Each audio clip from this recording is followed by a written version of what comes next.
para hindi na lumabas ng bahay. Huwag kalimutan ang mga natutunan dahil ito ang ating sandata para mas maging handa sa new normal.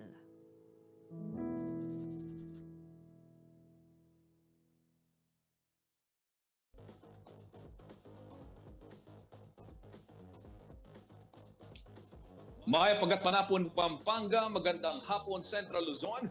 Oras na naman po para sa 60 minutong mainit na balitaan ngayon pong hapon, January 12, araw ho ng Miyerkules ngayon, mga kabalen, mga kariyon.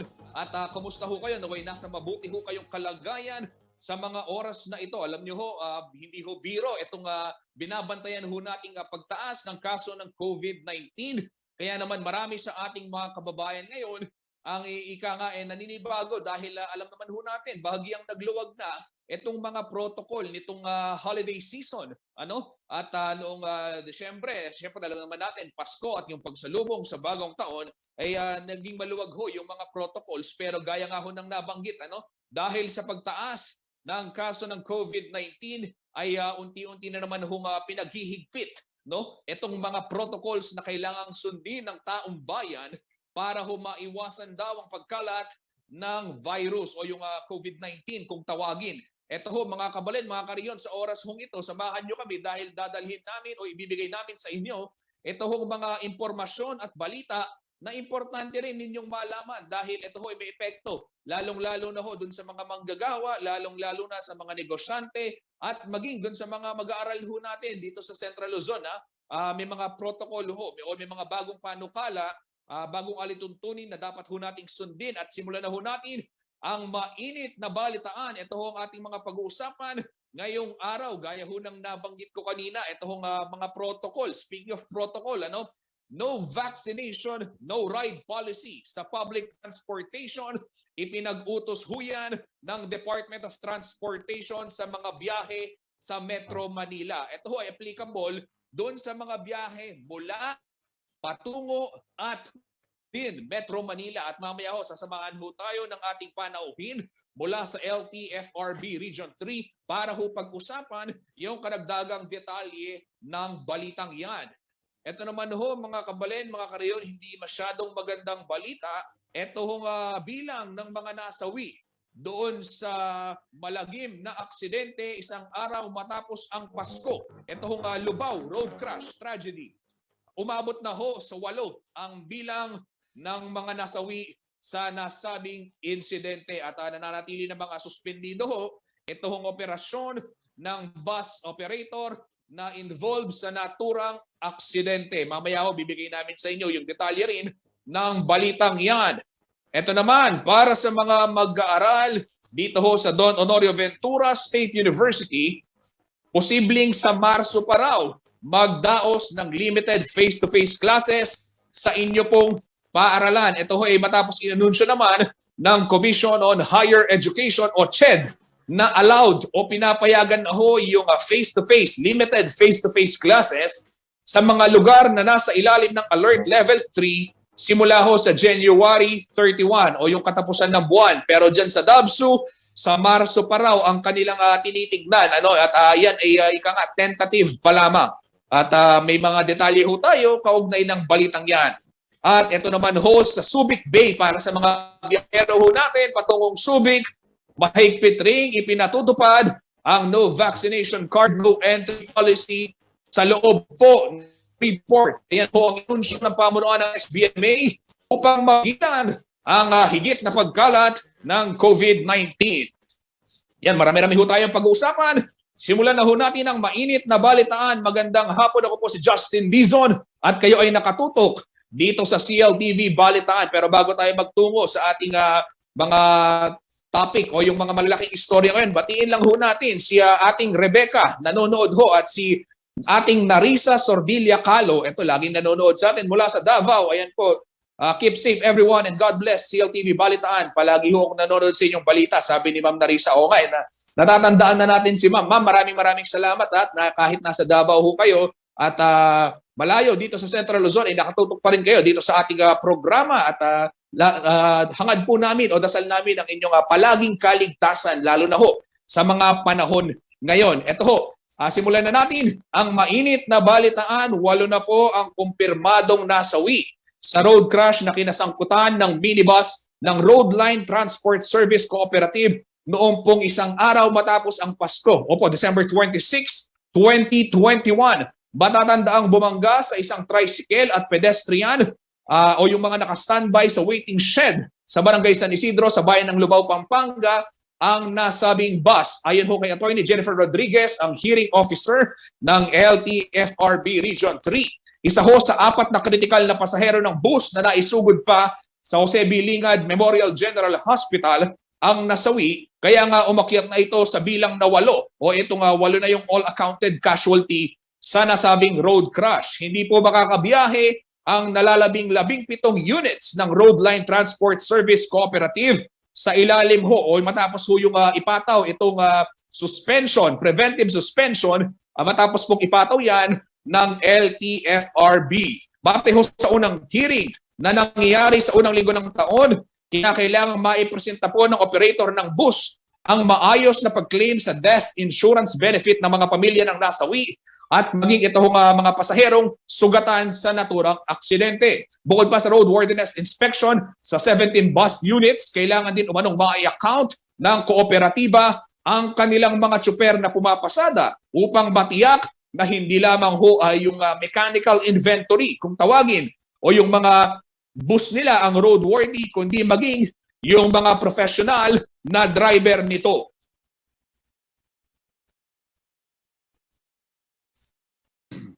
Ayan, mga kabalen. At kaugnay pa rin ho ng balita naman, kaugnay ng transportasyon. Ito ho, gaya nga ho ng nabanggit natin, hindi na raw po pwedeng bumiyahe gamit ang public transportation ang mga individual na hindi bakunado. Opo, tama ho yung narinig ninyo. No vaccination, no ride policy. Ito ho ang inilabas na kautusan ng Department of Transportation batay na rin sa Department Order 2022-001. Ito ho imipetsyang January 11, 2022 o kahapon, pero ngayong araw ho isinapubliko yan ng kagawaran. Sakop po ng nasabing batas o ng atas ang biyahe mula, patungo at sa loob ng Metro Manila, mapa land, rail, air o sea travel man yan. At exempted naman ho sa naturang kautosan ang mga individual na mayroong health condition na siyang dahilan kung bakit hindi pa sila pwedeng bakunahan.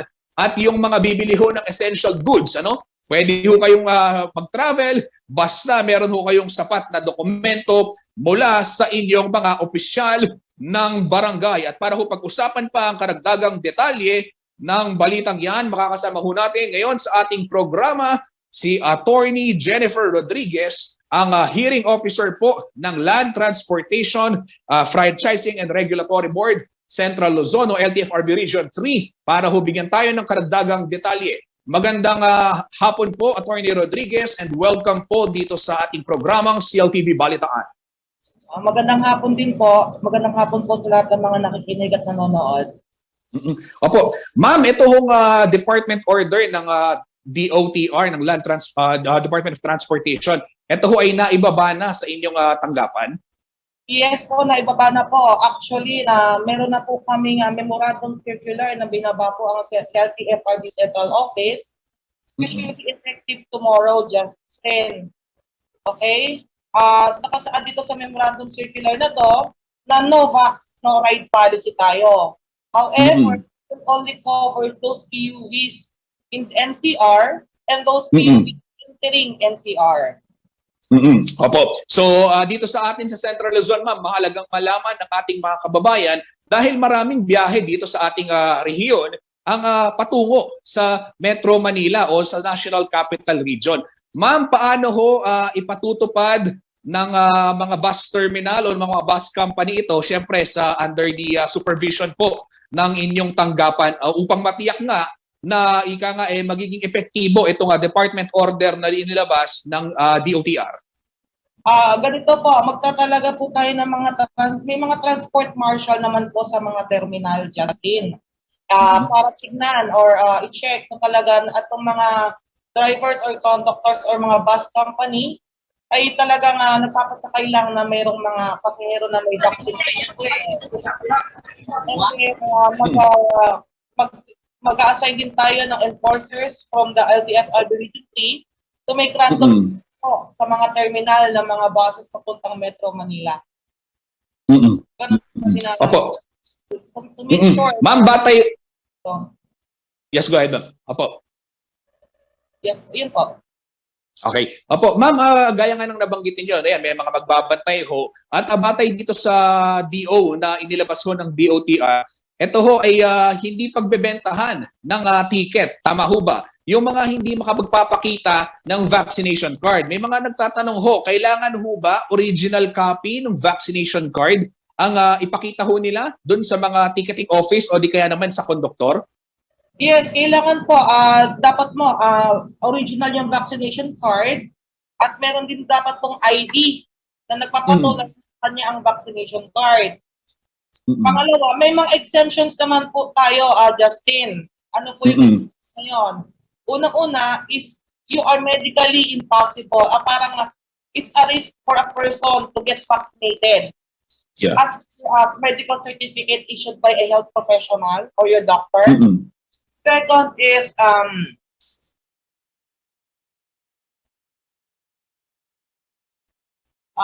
you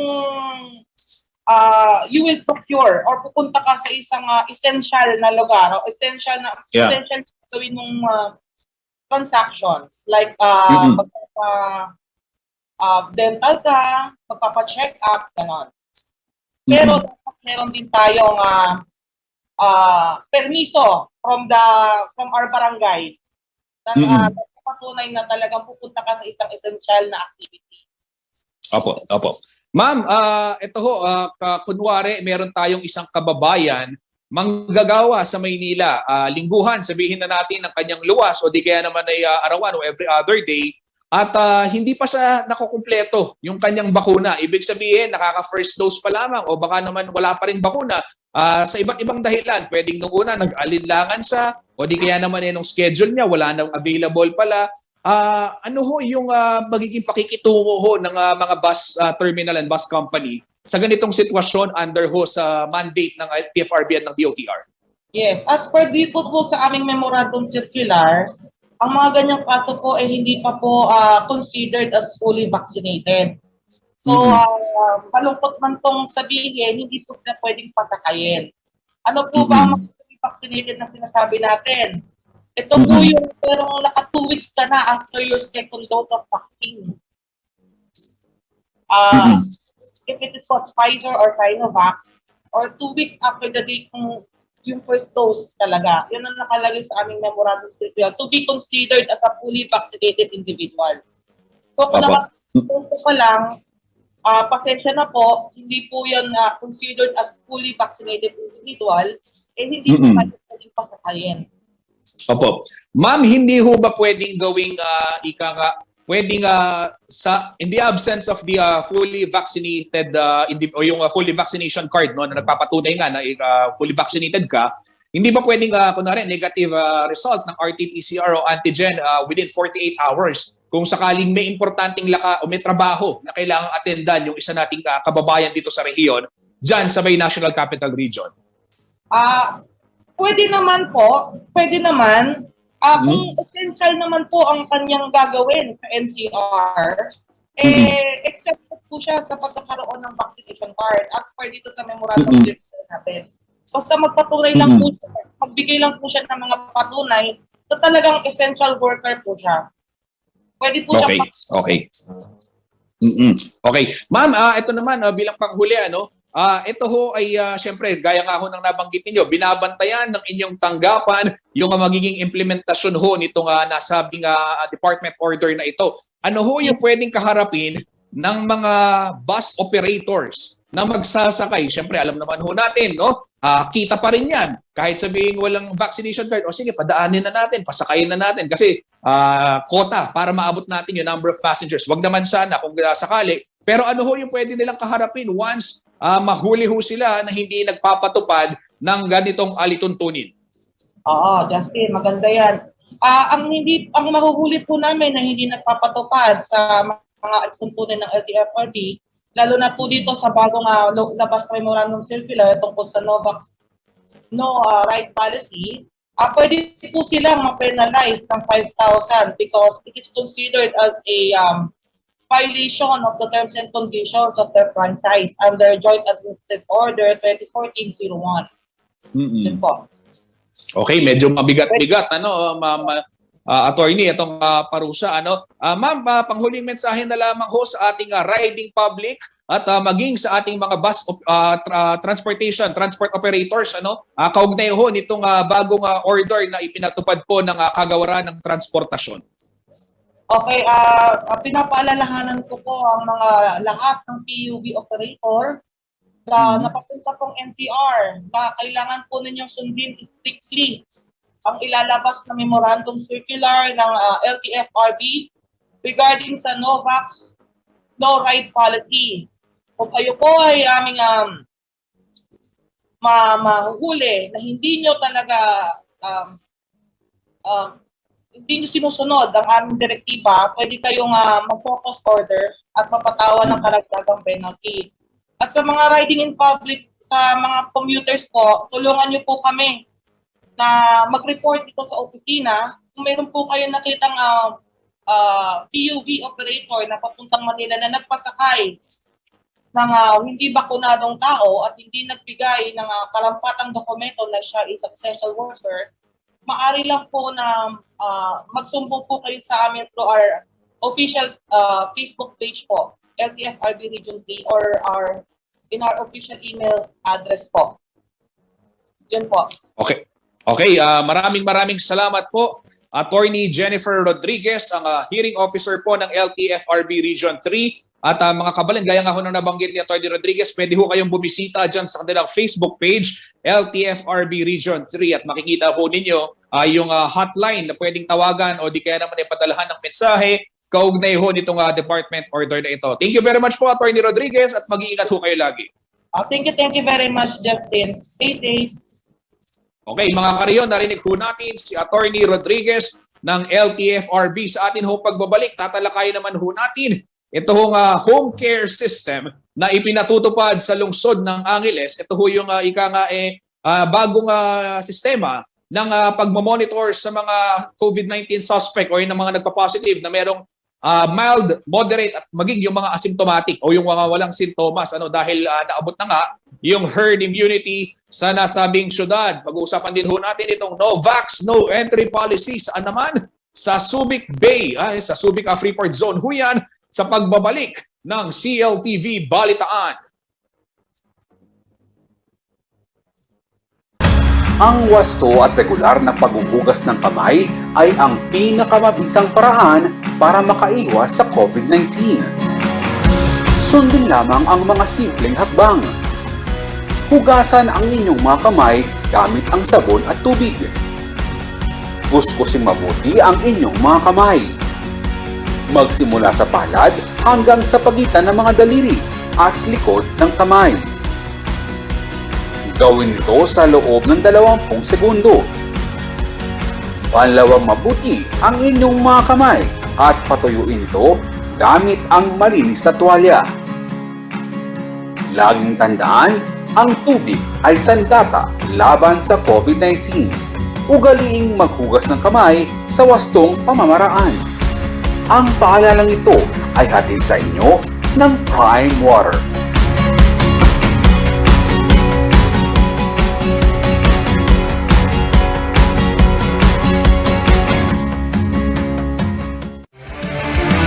In the Philippines, one of the first non-life insurance companies that established its head office outside Metro Manila emerged. Strength, integrity, and with a proven track record of service in the countryside. Join the journey to our 3rd decade. Corporate Guarantee. We value our commitment.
You can deliver on demand, here, there, everywhere.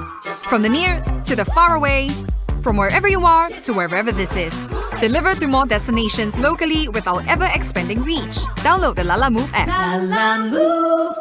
Mga impormasyong medikal na makatutulong sa pangangalaga ng inyong katawan. Dagdagan ng inyong kaalaman sa tulong ng mga health experts mula sa Philippine Heart Association Central Luzon. Let's Talk Heart to Heart, tuwing Sabado, alas 8 ng gabi, dito lamang sa CLTV.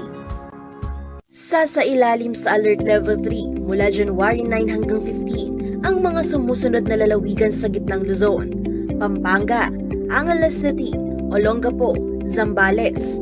Mananatiling nasa Alert Level 3 naman ang Bulacan hanggang January 15. Narito po ang mga ipinagbabawal sa ilalim ng Alert Level 3. Face-to-face o in-person classes sa basic education liban na lamang sa mga naaprubahan na ng IATF at ng Office of the President. Contact sports maliban sa mga magsasagawa ng bubble type setup. Mga perya, amusement industries katulad na lamang ng playground. Mga karaoke bar, club, concert hall at mga theater. Mga pasugalan, gathering ng mga hindi magkakasama sa iisang household. Ang paalalang ito ay mula sa CLTV.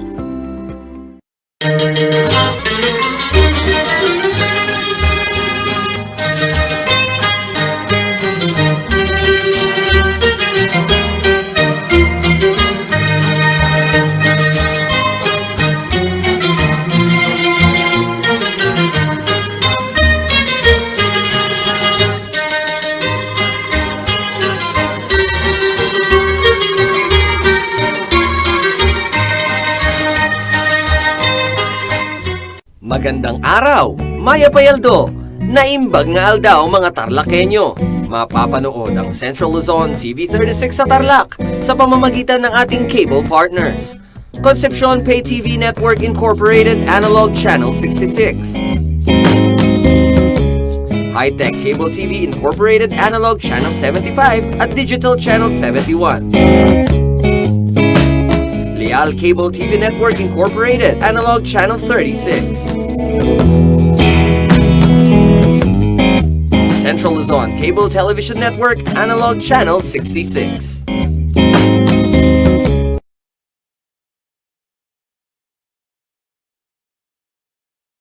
Tinatawag nilang new normal ang mga aksyong nakasentro sa pagpapahalaga sa kalusugan. Ginagawa natin ang new normal behaviors na ito ngayon upang makaiwas sa COVID-19.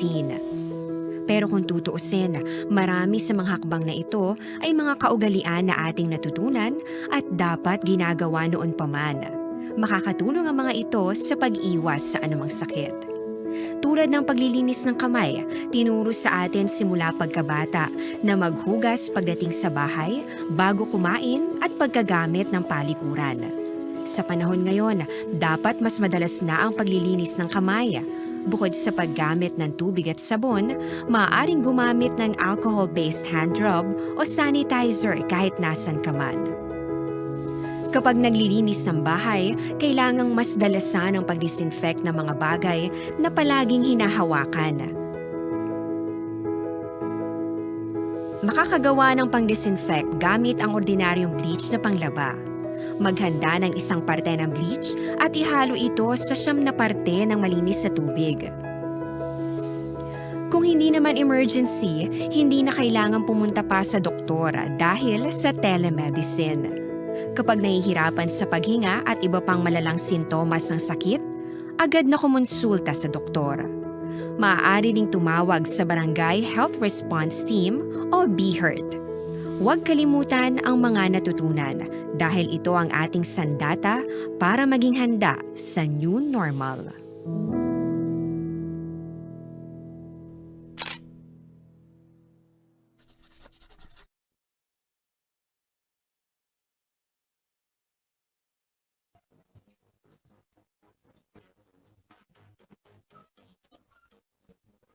Nagbabalik po ang CLTV Balitaan at para ho sa iba pang mga balita, binawasan na ho yung mga nag-ooperate na isolation facility sa Angeles City matapos pong i-activate yung kanilang tinatawag na home care system. Ito ho, 5 hanggang 7 araw na lamang din ang pananatili ng mga COVID-19 patients sa mga isolation o yung mga suspect sa isolation center at maaari na rin mag-quarantine sa bahay matapos nga hong makamit ng lungsod itong herd immunity. May detalye pa ng balitang yan si Paolo G. Santos na live nating makakausap ngayon. Kuyang Paolo, ano yung naging sistema ngayon nitong lungsod ng Angeles dun sa pagpapatupad ng home care system?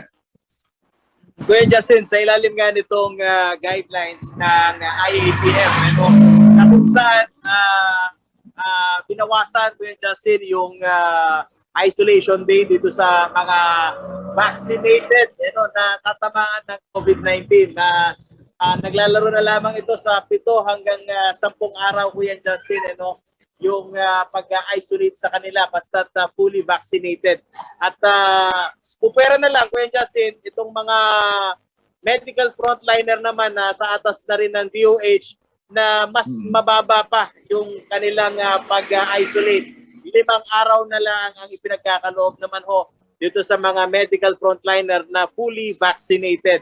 At gawa rin itong bagong sistema, Kuya Justin, na inaalaw din itong DOH na itong mga LGUs ay magpa-implementa itong home care system na o home care support na ito'y kaalinsunod nitong nangyayari ngayong sistema ng telemedicine through internet na nakakausap itong mga pasyente through virtual meeting, Kuya Justin, at dyan nagagabayan naman daw itong mga BHERTs, itong mga barangay health workers na silang nakaantabay dito sa mga bahay ng mga tinamaan na Angelenyo. Pero ang sinasabi ni Ma'am IC Calaguas, Justin, itong vaccine implementer ng Angeles City, hindi naman daw tinatanggal o nilimitahan itong mga isolation facility na yung function pa rin, Kuya Justin,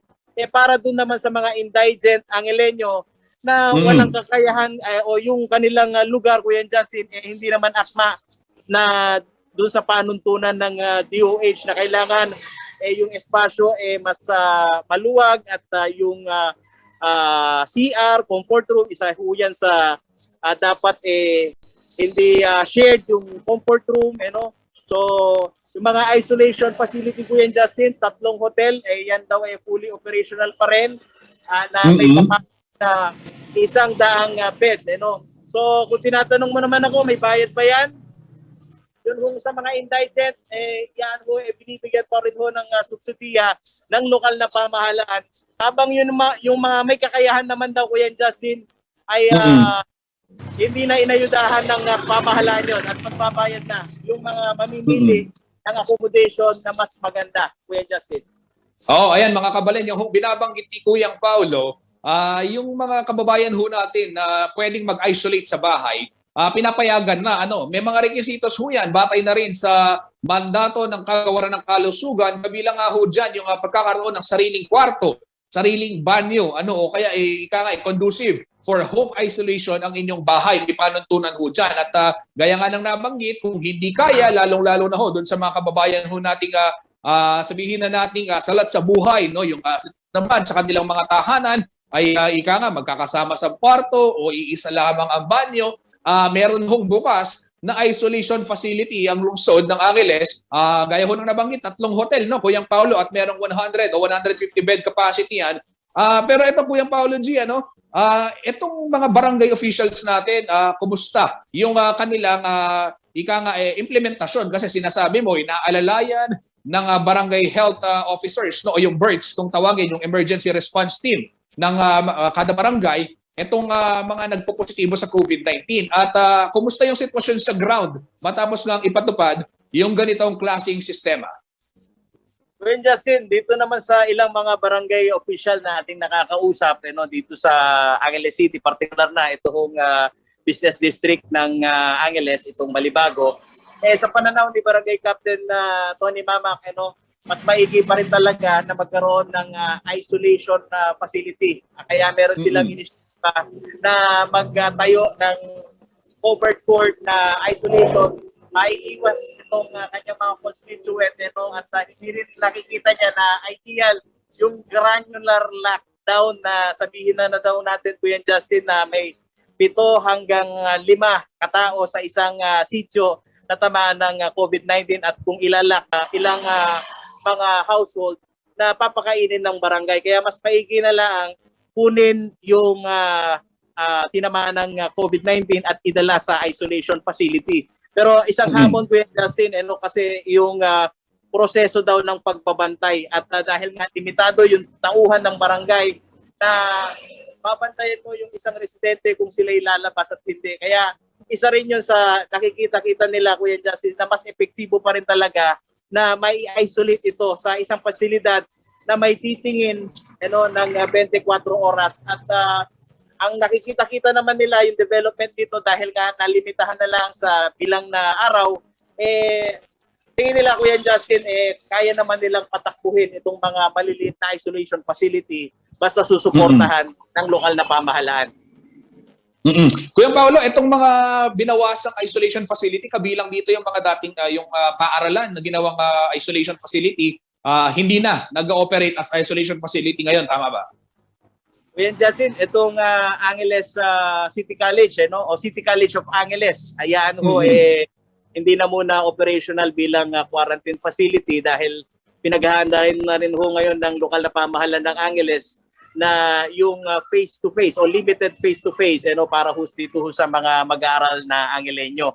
Pero isang bagay, Kuya Justin, na gusto din pakitunguhan itong lokal na pamahalaan, ipaunawa sa publiko na ito yung pakinabang itong 73% na nakuha na herd immunity ng lungsod. At hindi gaya ng dati na 14 days, Kuya Justin, ngayon nasa 7 hanggang 10 na lang daw, depende pa dito sa magiging kondisyon nito pong mga tatamaan ng COVID-19. Pero inuulit lang natin paglilinaw, Kuya Justin, yung mga severe naman, talaga ilalagay yan sa hospital setup.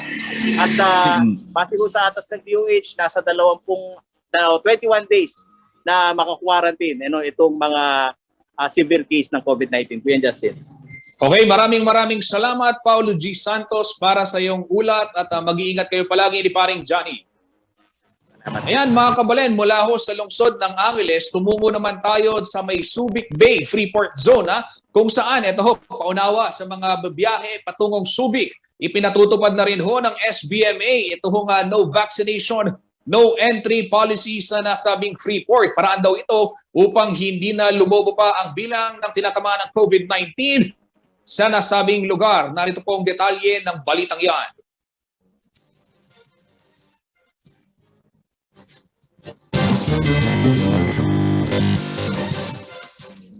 Sa mga nagbabalak na magtungo sa Subic Bay, may paalala ang SBMA lalo na sa mga wala pang bakuna kontra COVID-19. Tulad ng umiiral ngayon sa maraming bayan at syudad sa gitnang Luzon, simula nitong Lunes, ipinatupad na rin ang no vaccination, no entry sa nasabing lugar. Pagpasok sa SBMA, may nakapwesto ng checkpoint kung saan sinisiyasat ang vaccination card ng mga pumapasok. Paraan daw ito upang mapigilan ang pagkalat ng COVID-19 at para panatili ang kaligtasan ng mga stakeholders sa economic zone.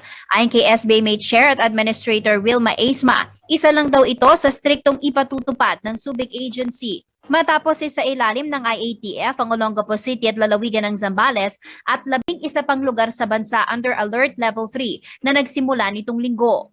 Ani Aisma, sa bagong SBMA guidelines, ang interzonal at intrazonal movement ay pinapayagan sa Subic kung may presentang vaccination certificate na papatunay na nakakumpleto na ng 2 dose ng bakuna. Habang sa mga unvaccinated o wala pang bakuna, rekisitong pagpapakita ng negatibong RT-PCR test results na isinagawa 24 oras bago ang pagbiyahe sa Subic.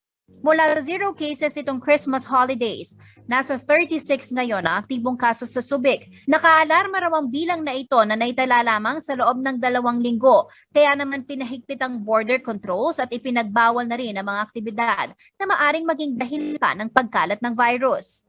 Bilin daw ni Aisma sa kanilang law enforcement officers na suriing mabuti ang vaccination cards ng mga papasok. Kamay nilaan para magtrabaho. Marami sa atin yung iba nga, arawan pa ang biyahe at sumasakay. Kung hindi dyan sa may City of San Fernando intersection o yung bus terminal, dyan sa San Fernando. Doon naman sila sa may Mabalacat City Bus Terminal. At sisikapin ho nating makapanayam si Kuyang Elmer Lopez, ang officer in charge po ng Mabalacat City Bus Terminal. Kung hindi ho ngayong alas 3 o ngayong mag-alas 4, mamayang alas 6 ng gabi sa programa ho ni Jennifer Salenga, CLTV News, para naman malaman natin paano yung implementasyon sa ground nitong bagong batas na ito. Alam niyo ho, marami yung nag-react dito sa ating post, no? Nung ibinalita natin itong sinasabing no vaccination card, no ride policy sa mga public transportation sa mga biyahe patungong Metro Manila. At syempre marami ho sa ating mga kababayan ang nagsasabi na yung iba naman gustuhin man daw nilang magpabakuna, wala namang available na bakuna para sa kanila. Yan ho yung mga komento ng ilan sa ating mga kababayan dito sa Facebook page ng CLTV. Pero paglilinaw ho ni Attorney Rodriguez, nabanggit niya ho ito kanina, kung pwede namang walang vaccination card itong ating mga kababayan provided that, ibig sabihin, basta meron ho silang itinatawag na pass mula sa kanilang barangay officials. Na ibig sabihin, kung sila ho ay magtutungo sa Maynila para magpagamot o di kaya naman mag-access ng napaka-importanting bagay, yan ho ay pahihintulutan kung meron silang sapat na dokumento. At yung kanina lamang na balita natin, sa Subic naman, hindi rin ho pinahihintulutang makapasok sa loob ng SBMA o ng Subic Freeport Zone yung mga kababayan ho natin na walang bakuna, no, o walang vaccination card na maipapakita. Ito ho, kahit intrapersonal o intrazonal, intrazonal at interzonal. Pag sinabi yung intrazonal, ito ho yung biyahe sa loob lamang ng same city and municipality, provided that you belong under the same quarantine restriction. At yung interzonal naman, yung mga iba, magkakaiba yung quarantine restrictions. Galing ka sa isang lugar o sa labas ng probinsya na yung pupuntahan. So ito ho yung sinasabi ng pamunuan ng SBMA. Mahigpit mo nilang tututukan yung mga vaccination cards, sisiyasatin nila, at kung sakali ho na wala kayong vaccination card o hindi pa kayo nababakunahan at may kailangan at importante ang inyong pagpunta sa loob po ng Subic Bay Freeport, ay pwede ho kayong magpakita ng negative result ng RT-PCR test na kinunan 24 hours. Ulitin ho natin, 24 hours, hindi 48 hours. 24 hours o isang araw, 24 oras bago po ang inyong pagbiyahe. Nako, ayan ho yung mga pag-iigpit ng protocol. Dahil ito, sunod-sunod, yung mga naitatalang kaso ng COVID-19. At kahapon ho, 26,000 plus. Noong isang araw, all-time high, 33,000 plus. Yung naitalang bagong kaso sa buong Pilipinas po yan.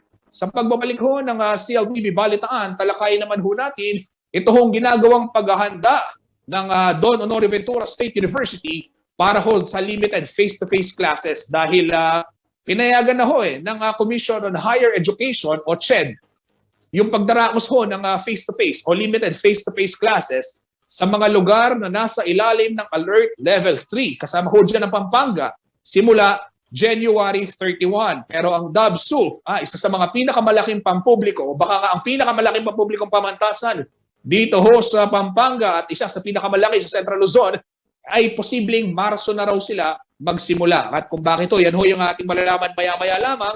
At ito pa hong isang balita naman sa Bataan. Matapos ho yung pagbaba ng kaso, lampas 1,000 na naman ang active cases ng COVID-19 sa lalawigan ng Bataan. Yan at marami pang iba ang ating tatalakayin sa pagbabalik ng CLTV Balitaan.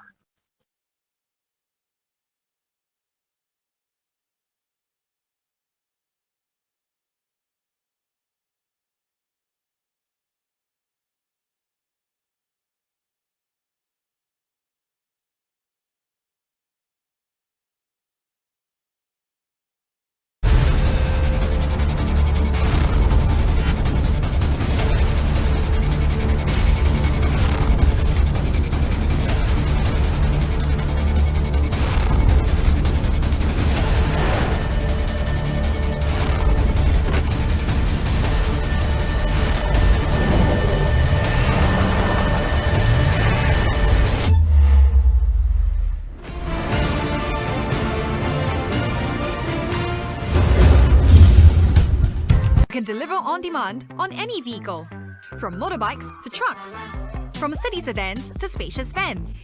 The big, the small, our fleet moves them all. Download the Lala Move app. Association of land and sea, the world created in front of me.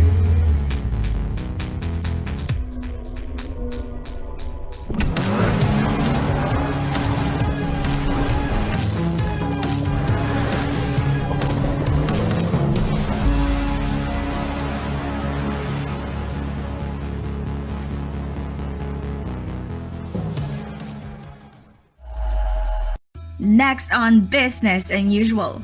What does it take to be a successful entrepreneur? Take a look back at the story of Mr. Joliver Mapiles on Biz Insider. Featured on Biz Labs, Instagram-worthy Korean-style studio cafe. Look no further and visit Cafe BOM in Clark, Pampanga for a South Korean cafe experience. Japanese food cravings in the city of San Fernando, Pampanga? Bring your family and friends and head on to Ramen Sekai. Let's get down to business with Nicolette Henson Hizon this Wednesday, 7 p.m. Tune in to CLTV or catch your live simulcast on our official Facebook accounts. Business Unusual, only here on CLTV.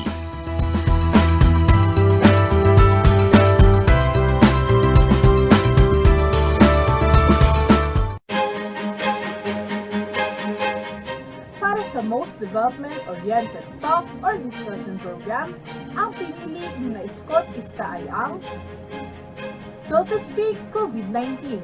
Bigat ng laban, pasa ng kababaihan ng CLTV 36. Nais naming pasalamatan ang mga bumubuo ng UPLB Gandingan sa katatalang iginawat ninyo sa aming programang So to Speak. Nais ko rin gamitin ang pagkakataong ito upang ipahayag ang taus-pusong pasasalamat at pagpapahalaga sa lahat ng mga women health workers at mga kababaihan sa mga komunidad. Mula sa pangangalaga sa kanilang mga pamilya hanggang sa pangunguna sa iba't ibang larangan, hindi matatawaran ang serbisyo at sakripisyo ng mga kababaihan sa pagsugpo sa pandemyang ito at pagharap sa mga hamon ng maling pamamahala. Madalas, hindi lang oras, galing at kaalaman ang kanilang iniaalay, kundi maging ang kanilang sariling buhay. Kayo ang aming inspirasyon upang patuloy na tumugon sa mga hamon ng panahon. Makakaasa kayo ng CLTV 36 ay patuloy na magiging tulay upang maiparinig ang saloobin ng taong bayan, lalo na yung mga walang boses sa ating lipunan. Maraming salamat sa galingan at sa mga tagapagtangkilik ng aming istasyon. Dakala salamat po.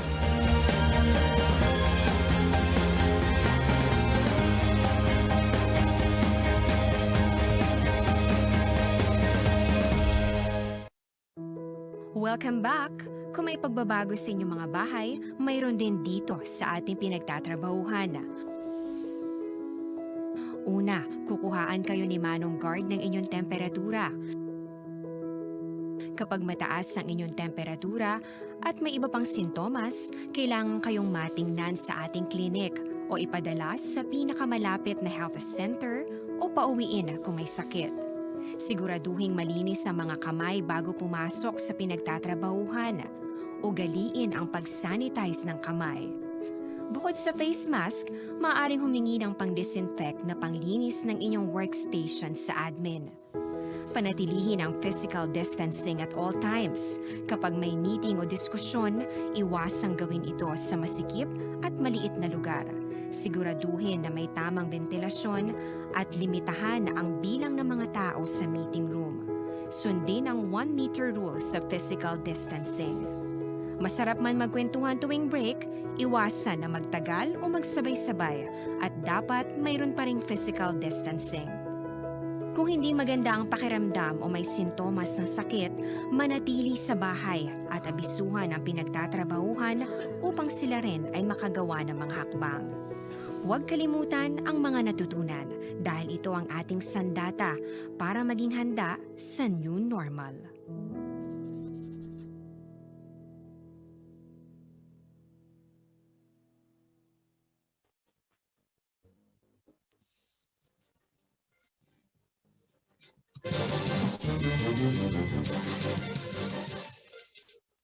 Nagpapatuloy ang pagtaas ng bilang ng mga tinatamaan ng COVID-19 sa lalawigan ng Bataan. Kada araw, nadadagdagan ng listahan base sa COVID-19 Bulletin ng Provincial IATF. Sa pinakahuling ulat ng Provincial Health Office, nasa mahigit 1,000 na ang aktibong kaso ng COVID-19 sa Bataan. Ang 183 dito ay mga bagong kasong naitala sa loob lamang ng isang araw. Sa bilang na ito, pinakamaraming nagmula sa bayan ng Limay, sinundan ng lungsod ng Balanga at Oran.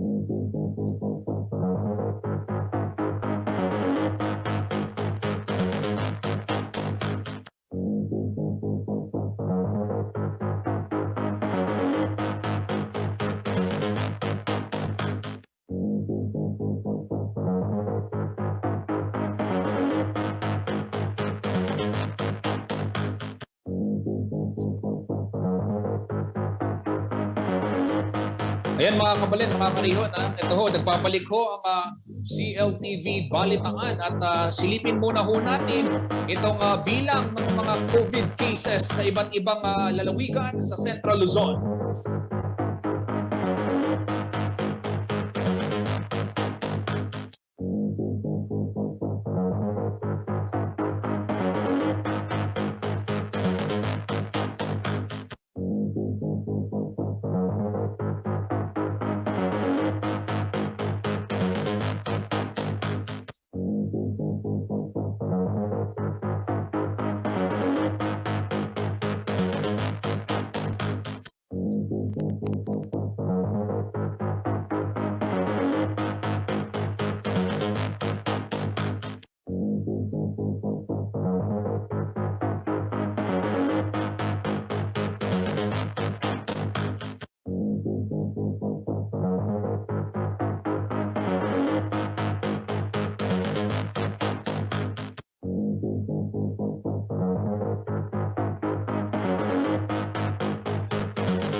Ayan mga kabalin, mga karihon, nakita ho natin itong datos mula ho yan sa Department of Health COVID-19 Tracker dated January 11 o kahapon ho yan. Yan ho yung pinakahuling nakapaskil dun sa COVID-19 Tracker ng DOH. Kabalin, linawin ko lang ho yung mga panuntunan kaugnay ho ng home isolation according ho kay Secretary Carlo Nograles na acting spokesperson at cabinet secretary.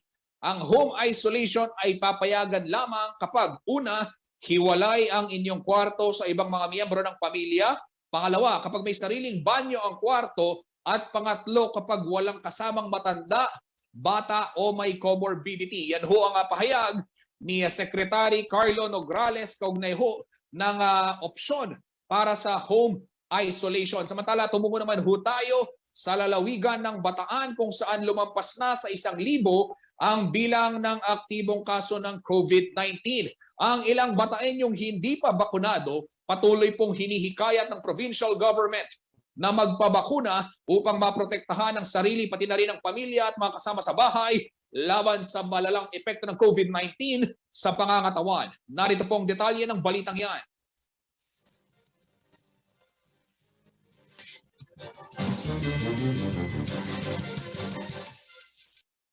Nagpapatuloy ang pagtaas ng bilang ng mga tinatamaan ng COVID-19 sa lalawigan ng Bataan. Halos kada araw nadadagdagan ng listahan base sa COVID-19 bulletin ng Provincial IATF.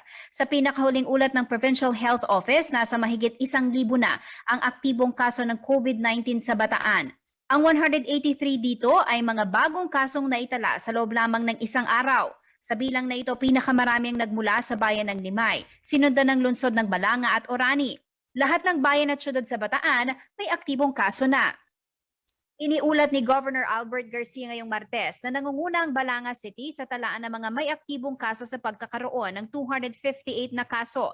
Sinundan nito ng Limay na may 165 cases, Mariveles 144, may 132 naman ang dinalupihan, 102 sa Orani, may 88 cases sa Samal, 49 sa Orion, 47 sa Abukay, 41 sa Pilar, may 35 kaso naman sa Hermosa, 24 sa Morong at 15 sa Bagak.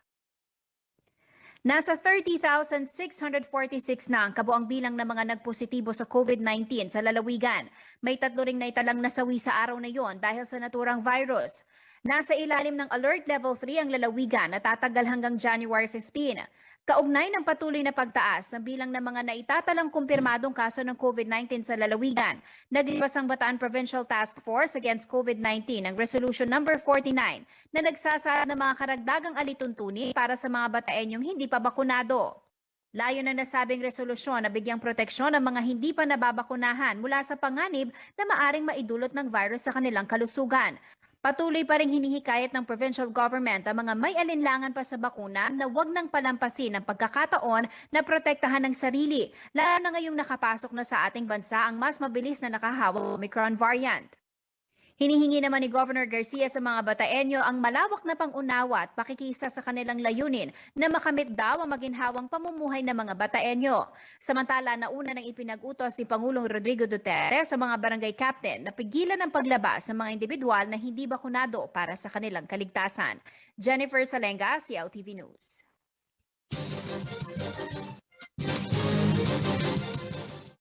At sa iba pang balita, bagamat pinayagan na ho ng Commission on Higher Education ang pagsisimula ng limited face-to-face classes sa mga pamantasan na nasa ilalim ng mga lugar na nasa Alert Level 3, yung Don Honorio Ventura State University ay nagpaplano pa rin at tinitiyak o posibleng sa Marso pa raw sila magsimula ng limited face-to-face classes. Ito daw ho ay para tiyakin na walang magiging aberya ang gagawing pagbabalik eskwela ng kanilang mga mag-aaral. May detalye ng balitang yan, si Marion Lozano.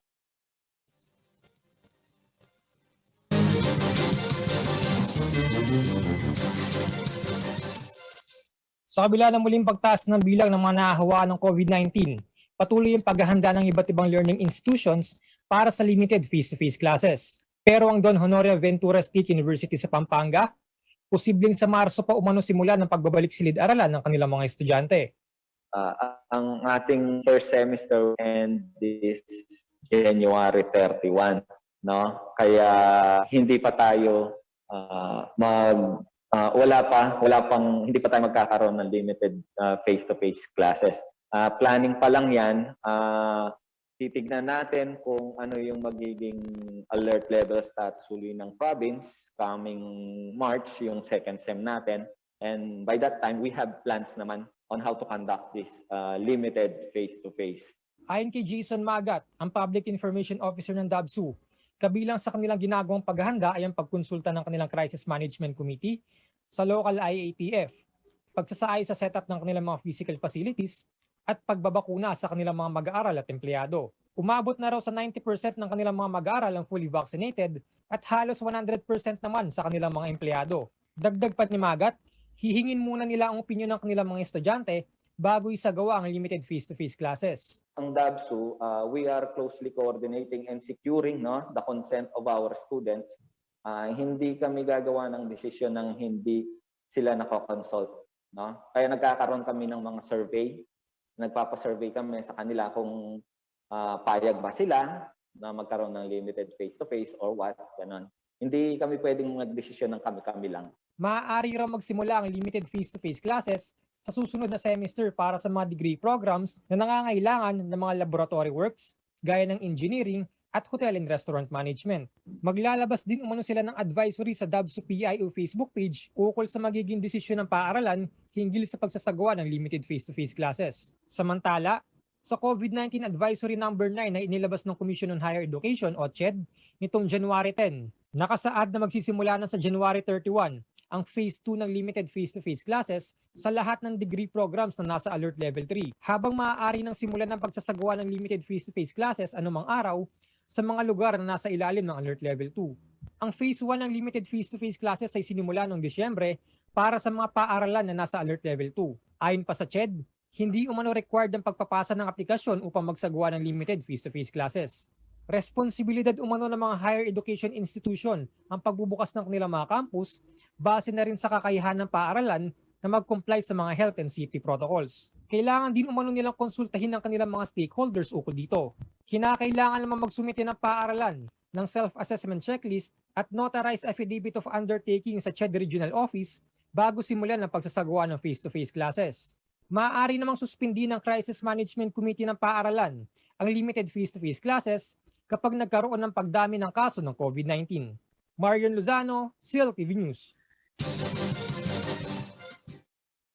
Kabalin, ako magpapaalam na, alas 4:03 na, pero tuloy-tuloy ho tayo sa ating balitaan. Manatili ho kayong updated at i-follow at i-subscribe lamang ang aming mga social media pages. At syempre mamaya hong alas 6, samahan natin si Jennifer Salenga para sa iba pang detalye ng mga naglalakihang balita ngayong araw sa CLTV News. Kasama po ang buong pwersa ng CLTV News and Current Affairs. Ako po si Justin Dizon.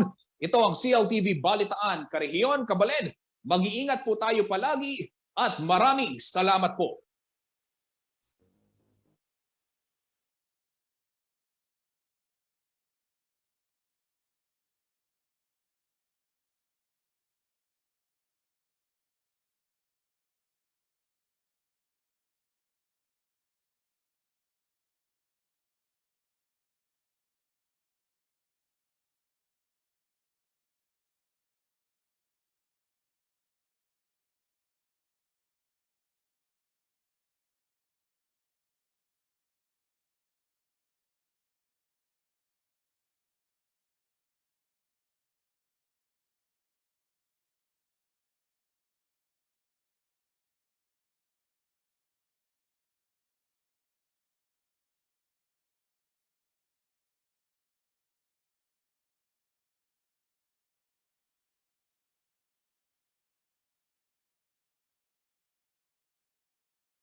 Narito ang mga COVID-19 hotlines ng Central Luzon.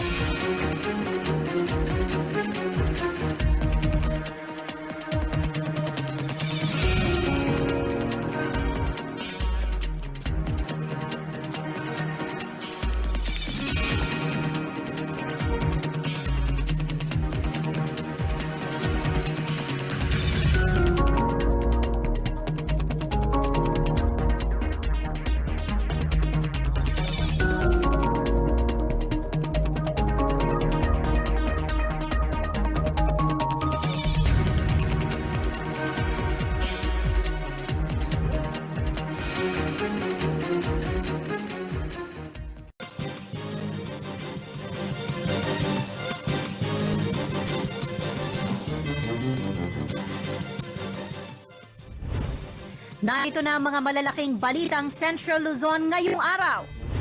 Mga Fernandino na di pa bakunado, nag-aapura na mabakunahan. Pila sa vaccination sites, pahirapan. Nasawi sa Lubao minibus tragedy, umakyat na sa 8 katao. Davsu, posibleng sa Marso ba magdaos ng limited face-to-face classes. At no vax, no ride policy sa public transportation sa Metro Manila, ipinag-utos ng DOTR.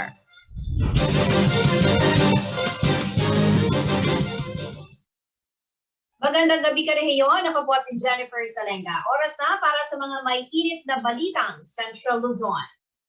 Umabot na raw ng madaling araw ang pagpila ng mga Fernandino na nag-aabang na makakuha ng first dose ng COVID-19 vaccine sa 4 na mega vaccination sites sa City of San Fernando, Pampanga.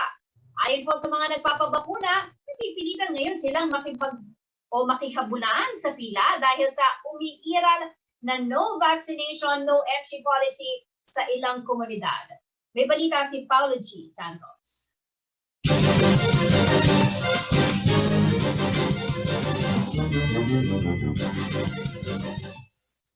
Alas 8 pa lamang ng umaga, wala ng numero na nakuha ang ilan sa inabutan ng CLTV News Team na nakapila sa tent na ito sa Heroes Hall sa City of San Fernando, Pampanga para sa first dose ng bakuna kontra COVID-19.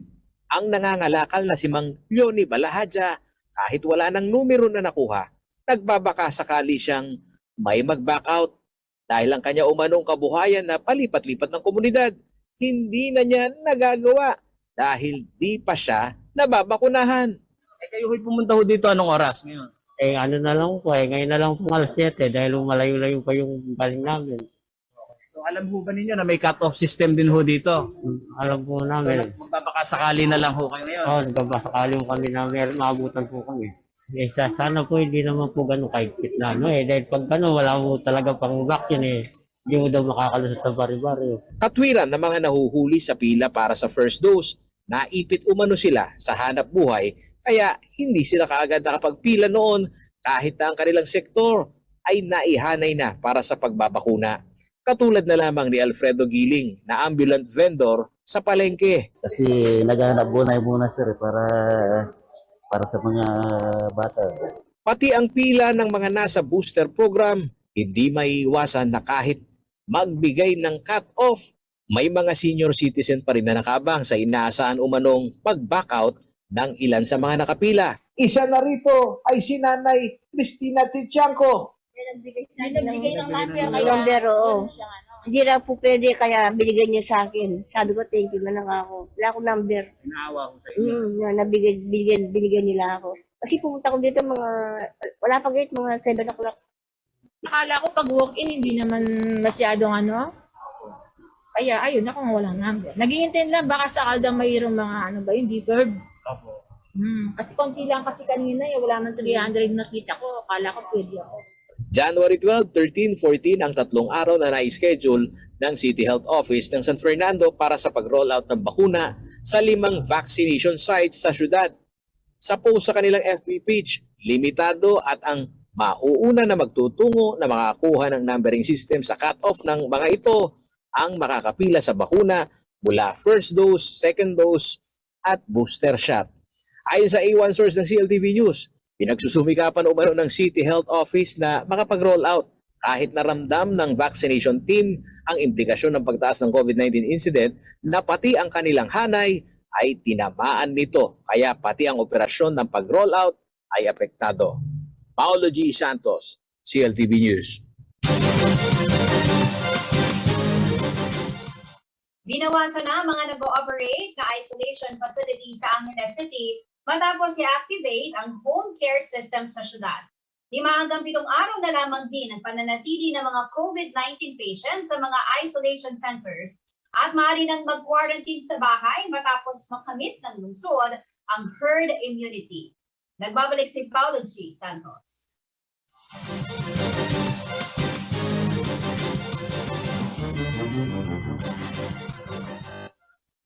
Bagamat nakamit na ng syudad ng Angeles City ang herd immunity, Pinakamabisa pa rin umano na mailayo sa komunidad ang mga COVID positive o suspect para mag-isolate. Ito ang pananaw ni Barangay Balibago Captain Tony Mamak kaugnay ng unti-unting pagtaas ng kaso ng COVID-19 sa kanilang lugar na siyang may pinakamalaking populasyon sa highly urbanized city. Isang street merong 120 houses. Bawal silang lumabas. Diyan lang sila. Nagkaroon ng COVID dyan, 2 o 3 lang. So, kung pati yung nagka-COVID, nandyan sa lahat na yan, lahat pwedeng mahawaan lahat yung buong granular lockdown mo na yan. Samantalang ang karakter nitong Omicron virus na ito ngayon ay wala man natang 1 minute pagka nag-usap tayo hawa ka na. Ayon kay Kapitan Mamak, plano siyang muling gawing isolation facility ang covered court ng barangay. Dito raw dadalhin ang mga kabarangay na hindi akma ang bahay para magsagawa ng home isolation batay na rin sa requisitos ng Department of Health. Bagamat hamon sa kanila ang sustainability ng maintenance nito mula sa pagkain at gamot, ang limitadong bilang ng araw na hindi bababa sa 5 ay kakayanin na umano ng barangay. Pero ako, ang plano ko sa Barangay Balibago, ilan namin kaagad, within this week, itatayo namin yung aming home quarantine, quarantine facilities to avoid yung home quarantine. Kasi nagkaroon na tayo ng lesson learned na yan kung nung araw yung Delta variant hindi ganun katindi kabilis ang transmission, ito mabilis Sa panayam ng CLTV News sa Chief Implementer ng Vaccination Program ng Angelina si IC Calagwas, sumusunod na anya sila ngayon sa bagong guidelines ng pag-isolate sa mga fully vaccinated na pinaikli ang araw. Vaccinated, pag mild at saka asymptomatic, home isolation, 7 to 10 days. Alright. Pag halimbawa severe, yan yung dinadala namin ng hospital. Kasi kailangan maintindihan natin pa, kaya bakit nagbago ba yung sistema ng Angeles City? Una, kasi inadapt namin yung DOH guidelines na pwede na yung home isolation as long as vaccinated. Nakamit na kasi ang herd immunity sa lungsod, kaya ito ang proseso ng pag-isolate sa mga tinamaan ng COVID-19 kahit na may banta ng Omicron variant. Tayo sa Angeles City, may herd immunity na tayo. So almost 73% vaccinated na. So kailangan din mag-adapt tayo ng home isolation. Otherwise, parang wala tayong ginawang bago with the vaccinated. Hindi na isolation facility ng syudad ang City College of Angeles bilang paghahanda sa limited face-to-face learning setup. Pero ayon kay Calagwas, mayroon pa rin umanong 3 hotel na may higit 100 bed capacity para sa mga indigent na Angelino na hindi akma ang bahay para sa home care system na ipinatutupad ng City Health Office. Although ngayon kasi, yung idinadala natin sa hotel, yung talagang walang capability. Like for example, Pao, yung isang constituent natin, 5 sila sa bahay, 1 lang ang banyo, may 2 na silang positive. Yun yung kinukuha natin, dinadala sa hotel. Ngayon, meron tayong 3 hotel, 2 doon, indigent. So meaning to say, yun talagang totally subsidized ng city. Ngayon, halimbawa, meron namang kaya at gusto niya mas maganda yung facility, doon siya sa paying. Sa ilalim ng IATF Resolution 156 na inilabas nitong January 6, 2022, Section A, limitahan ang isolation days ng mga fully vaccinated individuals. Ang mga fully vaccinated na close contact ng mga COVID-19 carrier, 7 araw na lamang ang quarantine, habang 10 araw na lamang ang isolation ng mga fully vaccinated, naka-first dose, or kahit walang bakuna na asymptomatic o mild to moderate symptoms. 21 days naman ang mga severe at critical patients. Dahil sa kondisyon ng healthcare system sa bansa, ibinaba sa 5 araw ang isolation sa mga fully vaccinated na medical frontliner mula sa dating 10 araw. Paolo G. Santos, CLTV News. Sa pagbabalik ng CLTV News. Nasawi sa Lubao minibus tragedy, umakyat na sa 8 katao. No vax card, no entry policy. Mahigpit na rin ipinatutupad sa SBMA. At aktibong kaso ng COVID-19 sa Bataan, lampas 1,000 na. Manatiling nakatutok para sa iba pang mga nangungunang balita ngayong araw.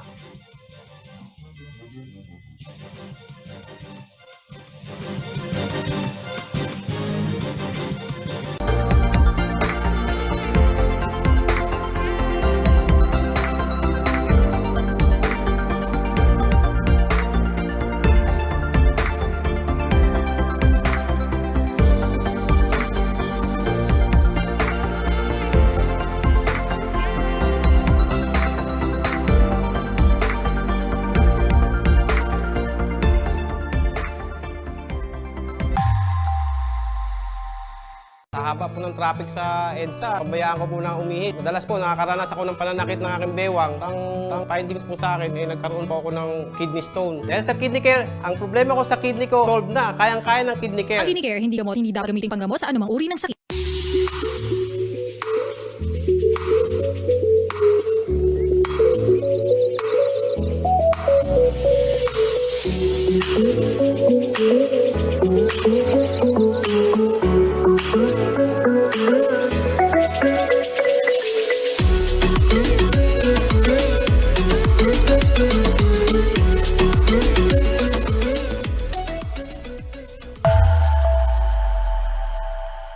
You can deliver on demand, here, there, everywhere. From the near to the far away, from wherever you are to wherever this is. Deliver to more destinations locally without ever expanding reach. Download the Lala Move app. Lala Move.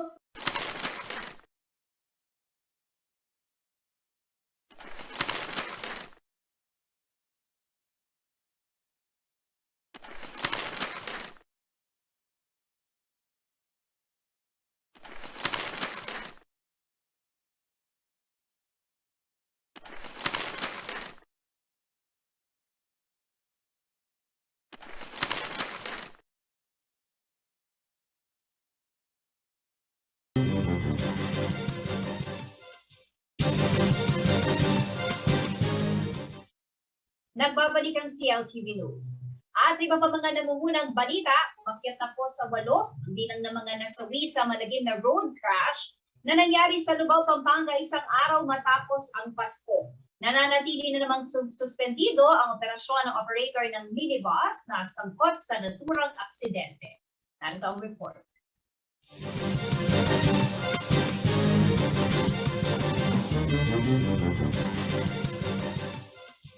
Walo na ang permadong nasawi sa road crash na kinasasangkutan ng minibus ng Road Line Transport Service Cooperative noong December 26, 2021.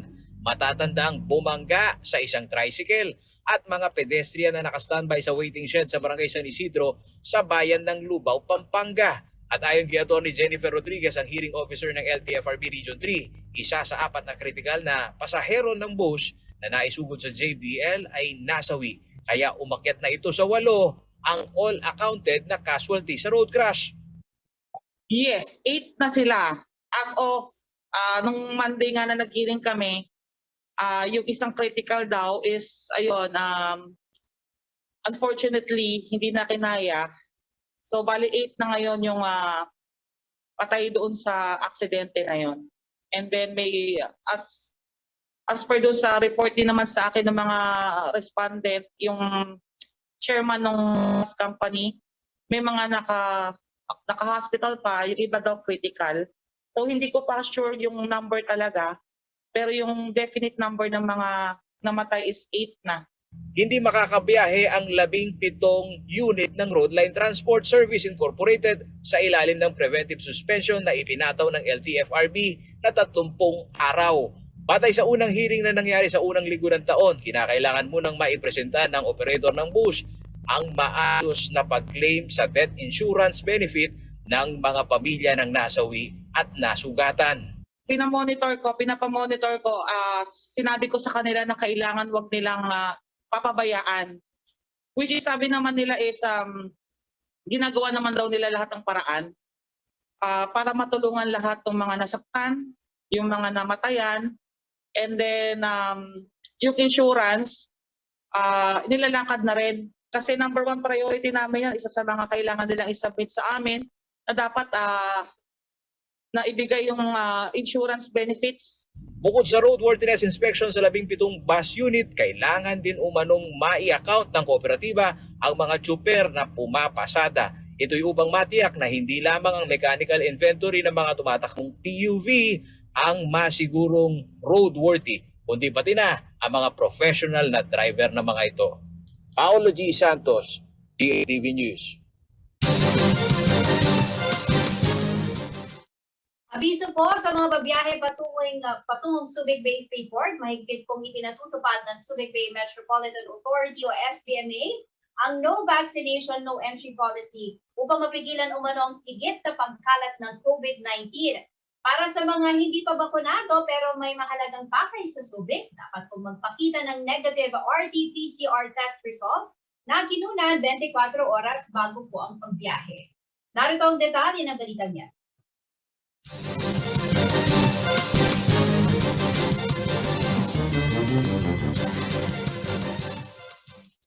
Sa mga nagbabalak na magtungo sa Subic Bay, may paalala ang SBMA lalo na sa mga wala pang bakuna kontra COVID-19. Tulad ng umiiral ngayon sa maraming bayan at syudad sa gitnang Luzon, simula nitong Lunes, ipinatupad na rin ang no vaccination, no entry sa nasabing lugar. Pagpasok sa SBMA, may nakapwesto ng checkpoint kung saan sinisiyasat ang vaccination card ng mga pumapasok. Paraan daw ito upang mapigilan ang pagkalat ng COVID-19 at para mapanatili ang kaligtasan ng mga stakeholders sa economic zone. Ayon kay SBMA Chair at Administrator Wilma Aisma, isa lang daw ito sa striktong ipatutupad ng Subic Agency. Matapos sa ilalim ng IATF ang Olongapo City at lalawigan ng Zambales at 11 pang lugar sa bansa under Alert Level 3 na nagsimula nitong linggo. Ani Aisma, sa bagong SBMA guidelines, ang interzonal at intrazonal movement ay pinapayagan sa Subic kung may presentang vaccination certificate na magpapatunay na nakakumpleto na ng 2 dose ng bakuna. Habang sa mga unvaccinated o wala pang bakuna, rekisitong pagpapakita ng negatibong RT-PCR test results na isinagawa 24 oras bago ang pagbiyahe sa Subic. Mula sa 0 cases itong Christmas holidays, nasa 36 ngayon ang aktibong kaso sa Subic. Nakaalarma raw ang bilang na ito na naitala lamang sa loob ng 2 linggo, kaya naman pinahigpit ang border controls at ipinagbawal na rin ang mga aktibidad na maaring maging dahilan pa ng pagkalat ng virus. Bilin daw ni Aisma sa kanilang law enforcement officers na suriing mabuti ang vaccination cards ng mga papasok dahil hindi na raw kakayanin pa ang panibagong lockdown na makaapekto sa negosyo at industriya sa Subic. Kailangan daw maghigpit dahil kailangang patuloy na patakbuhin ang ekonomiya.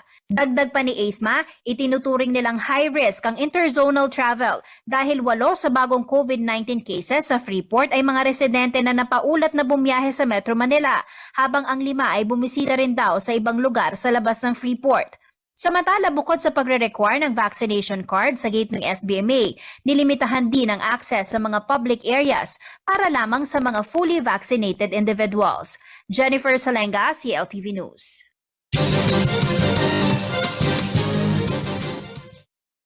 Lumampas na sa 1,000 ang bilang ng mga aktibong kaso ng COVID-19 sa lalawigan ng Bataan. Ang ilang Bataenyong di pa po bakunado patuloy na hinihikayat na magpabakuna upang maprotektahan ang sarili mula sa malalang epekto ng COVID-19 sa pangangatawan. Narito ang detalye.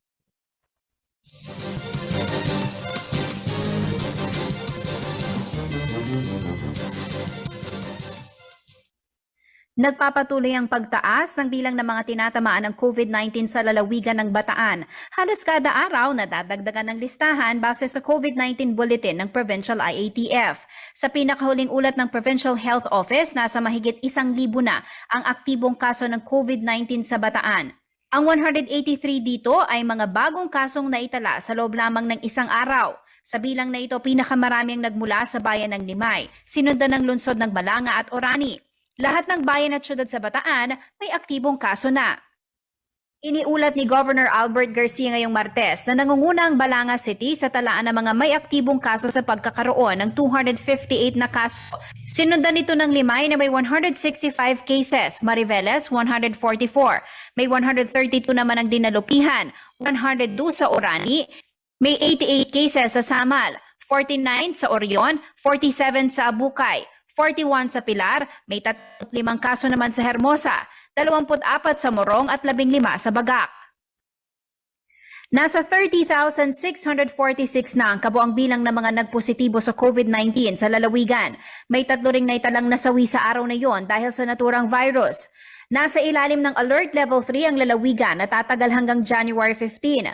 Kaugnay ng patuloy na pagtaas ng bilang ng mga naitatalang kumpirmadong kaso ng COVID-19 sa lalawigan, naglabas ang Bataan Provincial Task Force Against COVID-19 ng Resolution Number 49 na nagsasaad ng mga karagdagang alituntunin para sa mga Bataenyong hindi pa bakunado. Layo na nasabing resolusyon na bigyang proteksyon ang mga hindi pa nababakunahan mula sa panganib na maaring maidulot ng virus sa kanilang kalusugan. Patuloy pa ring hinihikayat ng provincial government ang mga may alinlangan pa sa bakuna na huwag nang palampasin ng pagkakataon na protektahan ng sarili, lalo na ngayong nakapasok na sa ating bansa ang mas mabilis na nakahawang Omicron variant. Hinihingi naman ni Governor Garcia sa mga Bataenyo ang malawak na pangunawa at pakikisa sa kanilang layunin na makamit daw ang maginhawang pamumuhay ng mga Bataenyo. Samantala, nauna nang ipinag-utos si Pangulong Rodrigo Duterte sa mga barangay captain na pigilan ang paglabas sa mga individual na hindi bakunado para sa kanilang kaligtasan. Jennifer Salenga, CLTV News.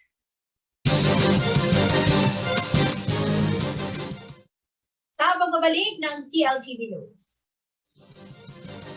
Kilalanin ang kandidatong si Ernesto Punsalan, mayoral candidate ng Mexico, Pampanga. Dabsu, posibleng sa Marso pa magdaos ng limited face-to-face classes. Manatiling nakatutok at magbabalik ng CLTV.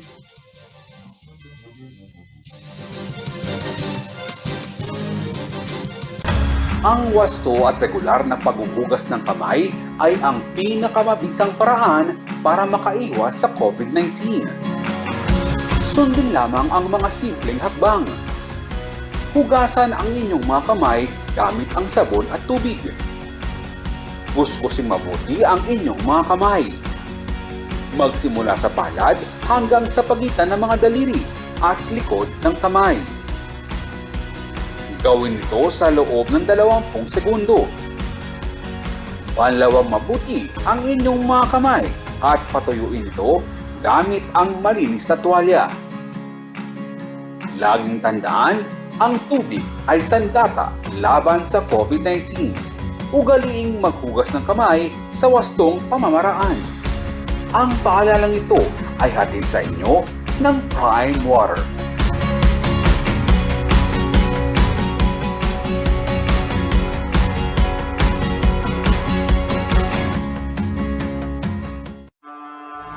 Why do humans have a desire to go up and over and not around? For some, it's not just about going against the tide, but also being over their doubts about the world and knowing that they can make it better. Truth is, we go up and over what's ahead of us so we can overcome the biggest obstacle, ourselves. New Ford Ranger FX4 Max. Live the Ranger life.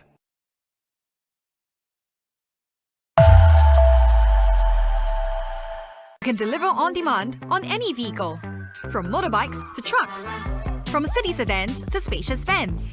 The big, the small, our fleet moves them all. Download the Lala Move app. Lala Move.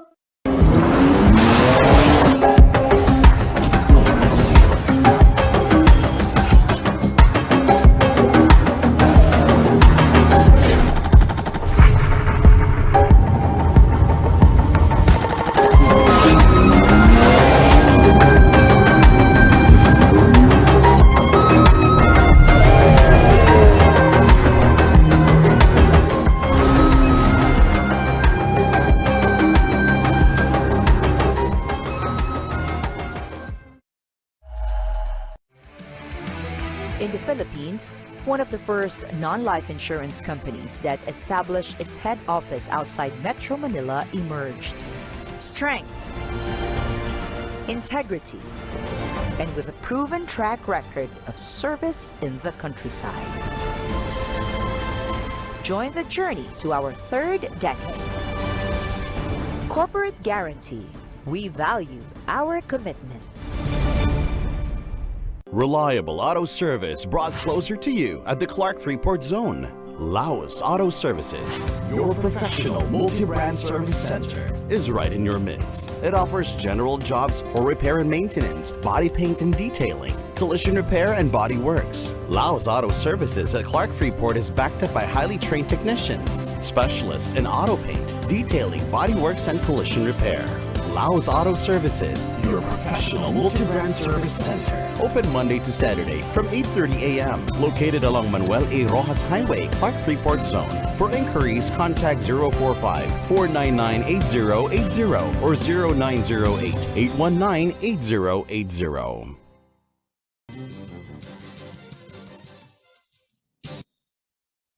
Nagbabalik ang CLTV News. Ang makakasama po natin ngayong gabi sa kilalanin ng kandidato segment ay masasabing veterano na sa politika. Pinamunuan po niya ang Mexico ng maluklok bilang alkalde taong 1995 hanggang 2004. Siya rin po ang naging Chief Political Affairs Officer ni Senator Dito Lapid taong 2004 hanggang 2012. Naging Board of Director ng Subic Bay Metropolitan Authority noong 2008 hanggang 2010. Serbisyo Mexicano, Investors and Employment Generation at Youth Programs ang ilan po sa mga plataforma niya kung sakaling maluklo. Mga karahiyon, kilalanin po natin si Ernesto Ponsalan, tumatakbong alkalde sa bayan po ng Mexico. Magandang gabi po sa inyo, Sir Ernesto. Welcome po sa CLTV News. Magandang gabi po, Madam Salenga. Masaya po ako. At ako'y nakumbida para maging guest ninyo sa inyong show. Ako po kasi ay talagang panatikong CLTV 36 dahil mga kaibigan natin ang mga nandyan. Nakikita po ninyo ito. Matagal na ito. Naku, maraming salamat po. Alright, Sir Ernesto, no, para po sa kapakanan ng ating mga manonood, lalo na po sa inyong mga kababayan dyan sa Mexico. It's been a while, sir, nung kayo po ay huling magserbisyo sa bayan po ng Mexico. Sa mga panahon, hindi ko po alam gaano nakatagal na wala po kayo sa politika. Ano po ba, Sir Ernesto, ang pinagkabalahan po natin? Sa ngayon po, dahil po bago tayo pumasok sa politika, kami pong mag-asawa ay talagang negosyante. We work hard for our future and to our family. For almost 35 years before we enter politics in 1988. Talaga pong nagsumikap kami. Bago po kami pumasok ng politika, nagpundasyon muna kami ng magandang pundasyon para sa pamilya, para po pag kami nakaupo, nanalo, hindi na po namin iaasa ang pamilya namin sa tungkulin. Alright. Kung experience po ang pag-uusapan, tulad nga po nabanggit ko kanina, veterano po ito si Sir Ernesto kasi hindi lang po kayo sa Mexico, sa bayan ng Mexico, nagserbisyo, kundi maging sa SBMA, pero balikan po natin, Sir Ernesto, yung mga panahon na kayo po ay nanungkulan sa bayan po ng Mexico, para po ma-refresh din, maalala ng inyong mga kababayan sa Mexico. Ano po ba yung mga nagawa natin ng mga panahon na iyon na masasabi mo natin talagang ipinagmamalaki natin? Kasi po, Madam Salenga, second time na po ito na ma-interview ako sa CLTV 36. Nabanggit ko na rin to ang mailan-ilan na naging achievement natin sa bayan natin. Kasi po nung pasukin natin ang rangan ng politika 2004, dinatnan ko po ang bayan natin, 4th class municipality. Noong po ako ay umalis na sa politika doon, dahil tinalo tayo ni Mayor Tumang, napaangat po natin ang rating ng bayan namin from 4th class to 1st class. Opo. Paano nga po ba natin nagawa yon, Sir Ernesto? Katulad po ng aking nabanggit kanina, nag-concentrate po ako sa trabaho dahil bago nga ako pumasok sa larangan ng politika, maganda na po ang pundasyon sa aking pamilya. Inuulit ko, hindi ko na iaasa ang kabuhayan ng aking pamilya, ang mga pagtustos sa kanilang pag-aaral, dahil po talagang nagpundar kami na katuwang ko ng aking asawa. Ngayon po, nung ako'y mahalal bilang alkalde ng aming bayan, talaga pong yung aking experience sa pagninegosyo for almost 35 years, in-apply ko po yan sa aking panunungkulan. Kung paano po mapalago, mapataas, kasi po nang ang aming bayan, bankrupt po, overdraft. Ngayon po, sa mabuti at sa experience nating pamamalakad, sa ingat yaman ng ating sariling negosyo, in-apply ko po sa ating bayan. Umanlad naman po, wala man po atang mga 2 years o 1 year and a half na bayaran po natin ang ating overdraft. Katunayan nga po, ma'am, nung ako'y bagong upo dahil overdraft ang aming bayan, baka sabihin naman ng iba, nagyayabang po ako. Kahit po itanong ninyo sa mga empleyado namin sa mga department head, pag may Christmas bonus po, wala kaming pera sa kaban ng bayan. Ako po, nag-aabono, pinauutang ko po ang aming tresurera para makapag-ipon, para po makapagbayad siya ng mga Christmas bonus. Isa po yan sa mga ginawa ko para mapamaala ko sa mga empleyado at para sila po ay sumipag.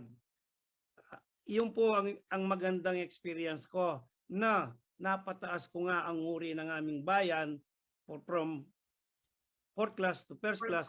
Tumaas po ang mga taxes dahil po tiwala ang mga tao sa aking pamamalakad.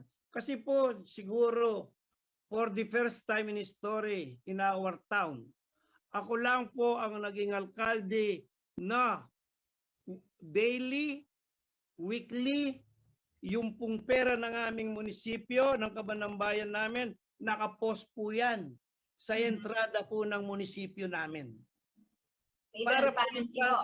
Para po yung transparency, magkikita po ng aking kababayan. All right. Nabanggit nyo nga po, Sir Ernesto, no, na sa mga panahon na wala kayo sa politika, ang pinagkabalahan po ninyo ay yung pagninegosyo. No? At sa tingin ko naman ho, maayos po ang inyong pamumuhay dahil kayo po ay negosyante at I think tahimik na, no?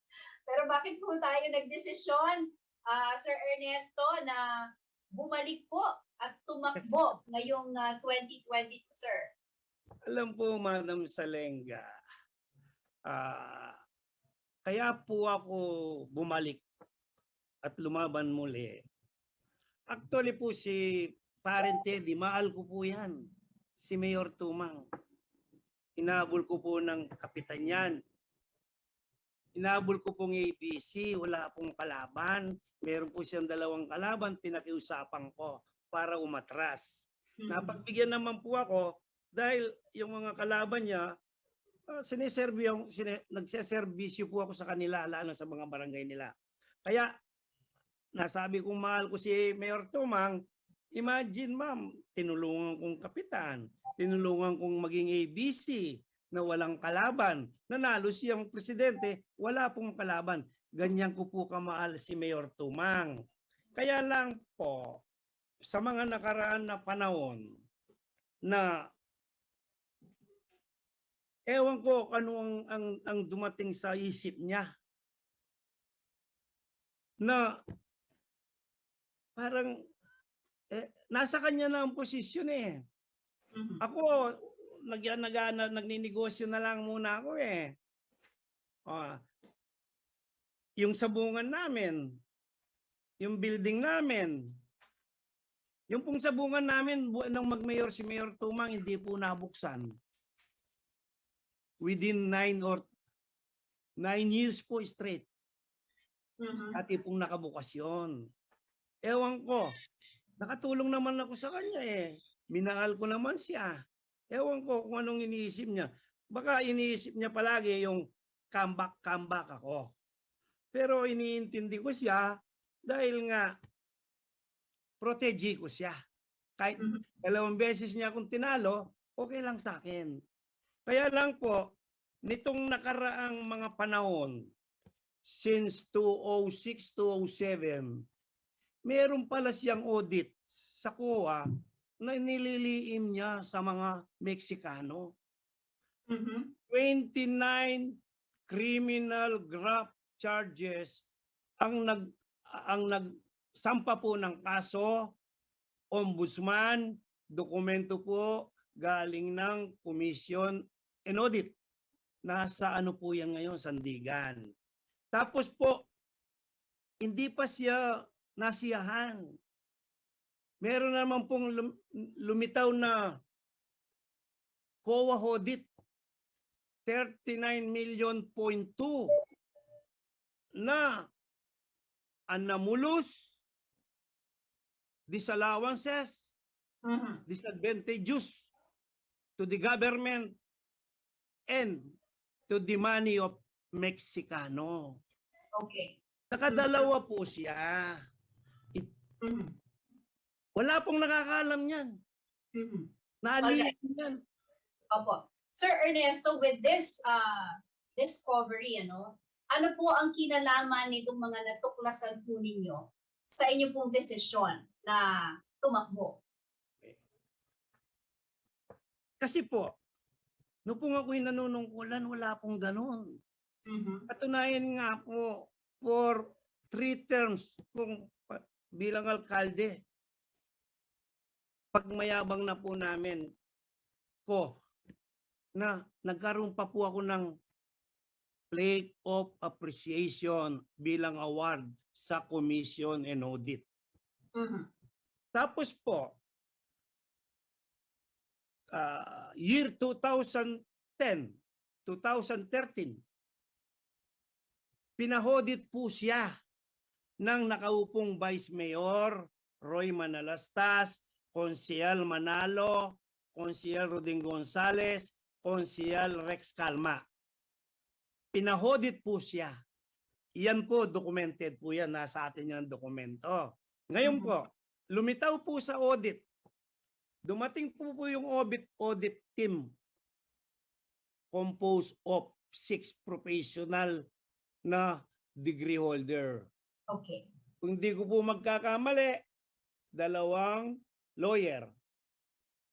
Isang CPA lawyer, isang engineer, at saka po, bali, 2 membro. Composed of 6 in 1 team. Okay. Ang resulta po ng audit, meron pong lumitaw na anomalous, disallowances, disadvantageous to the government and to the people's money of Meksikano. 149 million po yan. Okay. 149 million. Alright, I'm sorry to cut you, Sir Ernesto, pero ito pong pagkakataon na to sana ibigay mo natin sa mga taga-Mexico para marinig ho ang inyong plataforma. Anyway, kaugnay po dito usapin na ito, bukas po ang CLTV dito po sa mga pahayag na binanggit po ni Sir Ernesto. Sisikapin po natin po nandiyan ang panig ni Mayor Tumang kaugnay nitong usapin na ito. And of course, ang COA para po clarify this issue. Anyway, pumunta po tayo, Sir Ernesto, Ma'am, I'm sure ito po ay marinig ng inyong pong mga kababayan sa Mexico. With all this discovery ho na nakita po ninyo at ito pong dahilan ng inyong pagpasok muli sa politika. Ano po ba yung ma-offer po natin? Ano po ba yung magagawa po natin para sa mga kababayan po ninyo sa Mexico? Sa inyo pong muling pagbabalik, ano po ang magiging focus po ninyo or priority programs po ninyo para po sa kanilang kaalaman? With your permission, one more. Sana po, para marinawagan po ang mga Meksikano sa bayan namin. One more, ma'am. With your permission. 2010, 2016, to 2019. Na-audit na naman po yan. Sa COA with documents po yan. Another 105 million anomalous, disallowances, disadvantageous to the government and, to the people's money of Mexico. Ngayon po, All right. I'm sorry to cut you, Sir Ernesto. We only have a few minutes of our time po, no? Kaya sana po gamitin Okay po. para po marinig po ng mga kababayan ninyo, no? Yung mga plataforma po ninyo, ano? I'm sorry to cut you, sir. Pero this is your opportunity po para sabihin ang mga programa po ninyo para po sa inyong mga kababayan sa Mexico. Go ahead po, sir. salamat po, ma'am. Ang aking pong plataforma de gobyerno, ito po, kumakalat na po ito sa buong Mexico. Ang Bakitin lang po natin ang mabilis, Sir Ernesto. Ang matimbang sa aking mga plataforma de gobyerno, yung pong itatayo namin sa pangunguna ko kung ako ipapalarin at bigyan akong pagkakataon ng aking mga constituent na may luklok sa bayan namin, ang Mexico Institute of Technology and Colleges. Okay. Pangarap ko po yan. Ako po, hindi ako naiiya. Hindi po ako degree holder. Hindi ko po kinaiiya yan. Kaya pangarap ko po ito. Ako lang po ang naging mayor ng Mexico na naputol nga lang eh. Pangarap ko kasi 8 municipal high school sa bayan namin. Nakadalawa pa lang po ako. Isa sa Santo Domingo, Diosdado Macapagal Memorial High School. Isa po dito sa may San Carlos Balas, Municipal High School of Mexico. Pangarap ko po yan. Kaya lang naputol. Kaya po ngayon, nagbalik ako, nananaginip din. Hindi ko naman po talaga magagawa ito kung hindi ako tutulungan ng aking mga kababayan. Ngayon po, ang isa pa sa aking mga pangarap, yung pong dati kong ginagawa na nag-i-invite po tayo ng mga investor. Katulad po yung SM Sumart. Maraming Meksikano pong nakikinabang dyan. Yung pong Beverly Place. Yung pong Lakeshore. Marami na pong trabahador dyan ngayon. Isa po yan sa aking mga pangarap uli. Ayan po, ang pahirap sa mga constituent namin sa Mexico, sa mga Meksikanong poor of the poorest. Ito po ay masyadong nakakabigat sa kabuhayan nila kahit na maliit na alaga lang. Itong septic tank na pinababayad po ngayon ng 2 kumpanya kung saan nagipagkasunduan po si Mayor Tumang sa 2 kumpanya. Buong Pilipinas po, 1,500 more than town. Ba't po siya nagmamadali para i-implement ito? Okay. Ang Sir, dami po magbibigay na mensahe na lamang po para po sa inyong mga kababayan. Sorry po, wala na po tayong oras. Pero sa mga taga-Mexico, narinig po natin edukasyon at investment. At marami pa po kayo, I'm sure, na programa na nais pong ilatag. Mabilis na mensahe po para Mabilis po na sa lang po. ating mga kababayan. Ang aking pong mga plataforma, Serbisyo Meksikano para sa mga kababayan natin. Tapos, yun nga, investor na uulitin natin na mag-i-invite tayo. Meron po tayong youth program sa mga kabataan. Yun nga, meron din tayong barangay farming.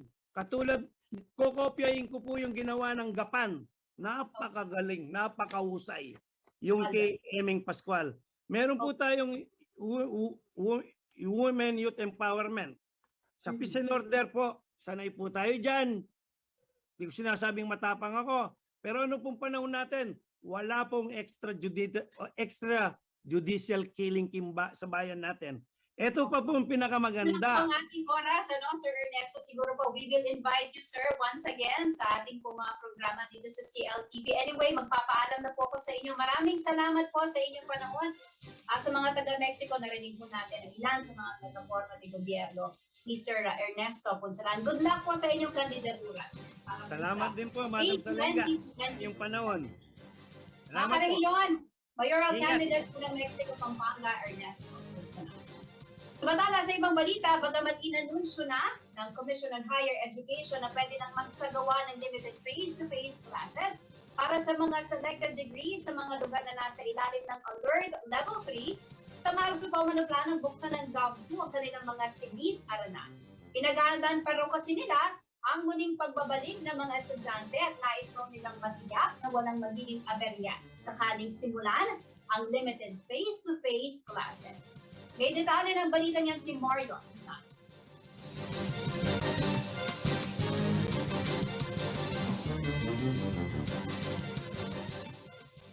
Sa kabila ng muling pagtaas ng bilang ng mga nahahawaan ng COVID-19, patuloy ang paghahanda ng iba't ibang learning institutions para sa limited face-to-face classes. Pero ang Don Honorio Ventura State University sa Pampanga, posibleng sa Marso pa umano simula ng pagbabalik silid-aralan ng kanilang mga estudyante. Ang ating first semester end is January 31, no? Kaya hindi pa tayo hindi pa tayo magkakaroon ng limited face-to-face classes. Planning pa lang 'yan. Titignan natin kung ano yung magiging alert level status uli ng province coming March, yung second sem natin. And by that time, we have plans naman on how to conduct this limited face-to-face. Ayon kay Jason Magat, ang Public Information Officer ng DABSU, kabilang sa kanilang ginagawang paghahanda ay ang pagkonsulta ng kanilang Crisis Management Committee sa local IATF, pagsasaay sa setup ng kanilang mga physical facilities, at pagbabakuna sa kanilang mga mag-aaral at empleyado. Umabot na raw sa 90% ng kanilang mga mag-aaral ang fully vaccinated at halos 100% naman sa kanilang mga empleyado. Dagdag pa ni Magat, hihingin muna nila ang opinyon ng kanilang mga estudyante bago isagawa ang limited face-to-face classes. Ang DABSU, we are closely coordinating and securing the consent of our students. Hindi kami gagawa ng desisyon ng hindi sila nakakonsult. No? Kaya nagkakaroon kami ng mga survey. Nagpapasurvey kami sa kanila kung payag ba sila na magkaroon ng limited face-to-face or what, ganon. Hindi kami pwedeng mag-desisyon ng kami-kami lang. Maaari raw magsimula ang limited face-to-face classes sa susunod na semester para sa mga degree programs na nangangailangan ng mga laboratory works, gaya ng engineering at hotel and restaurant management. Maglalabas din umano sila ng advisory sa DABSU PIO Facebook page ukol sa magiging desisyon ng paaralan hinggil sa pagsasagawa ng limited face-to-face classes. Samantala, sa COVID-19 Advisory Number 9 na inilabas ng Commission on Higher Education o CHED nitong January 10, nakasaad na magsisimula na sa January 31 ang Phase 2 ng limited face-to-face classes sa lahat ng degree programs na nasa Alert Level 3, habang maaari nang simulan ng pagsasagawa ng limited face-to-face classes anumang araw sa mga lugar na nasa ilalim ng Alert Level 2. Ang Phase 1 ng limited face-to-face classes ay sinimula noong Disyembre para sa mga paaralan na nasa Alert Level 2. Ayon pa sa CHED, hindi umano required ang pagpapasa ng aplikasyon upang magsagawa ng limited face-to-face classes. Responsibilidad umano ng mga higher education institution ang pagbubukas ng kanilang mga campus base na rin sa kakayahan ng paaralan na mag-comply sa mga health and safety protocols. Kailangan din umano nilang konsultahin ng kanilang mga stakeholders ukol dito. Kinakailangan naman magsumite ng paaralan ng self-assessment checklist at notarized affidavit of undertaking sa CHED Regional Office bago simulan ang pagsasagawa ng face-to-face classes. Maaari namang suspindi ng Crisis Management Committee ng paaralan ang limited face-to-face classes kapag nagkaroon ng pagdami ng kaso ng COVID-19.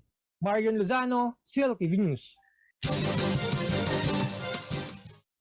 Sa pagbabalik ng CLTV News, no bats, no ride policy sa public transportation sa Metro Manila ipinag-utos ng DOTR. Manatiling nakatutok at magbabalik ng CLTV.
Take full advantage of the power of TV and digital media when you advertise with CLTV. Through CLTV, you can now have your very own TV commercial for your business at a reasonable cost. And not only is your business authenticated by a reliable and trusted TV station, you can also reach our captive audience through CLTV's various digital media platforms at the same time. Contact us to avail of these exciting advertising opportunities.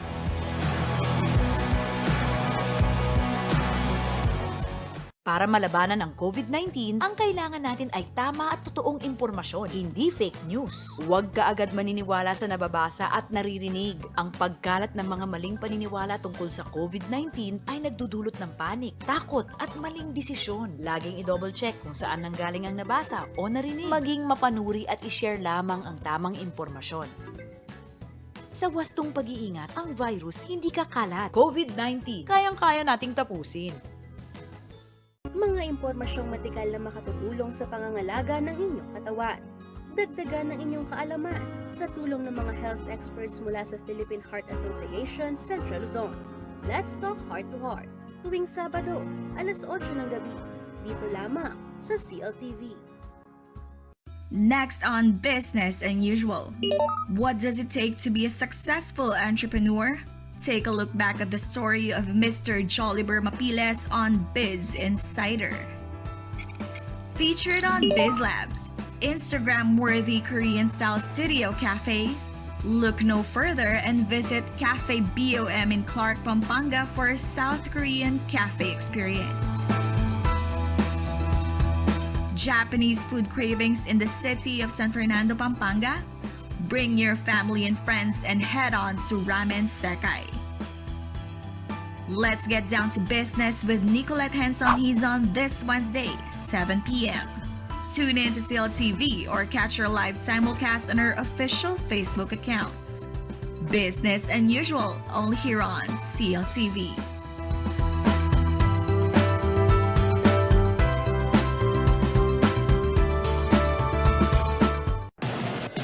Take full advantage of the power of TV and digital media when you advertise with CLTV. Through CLTV, you can now have your very own TV commercial for your business at a reasonable cost. And not only is your business authenticated by a reliable and trusted TV station,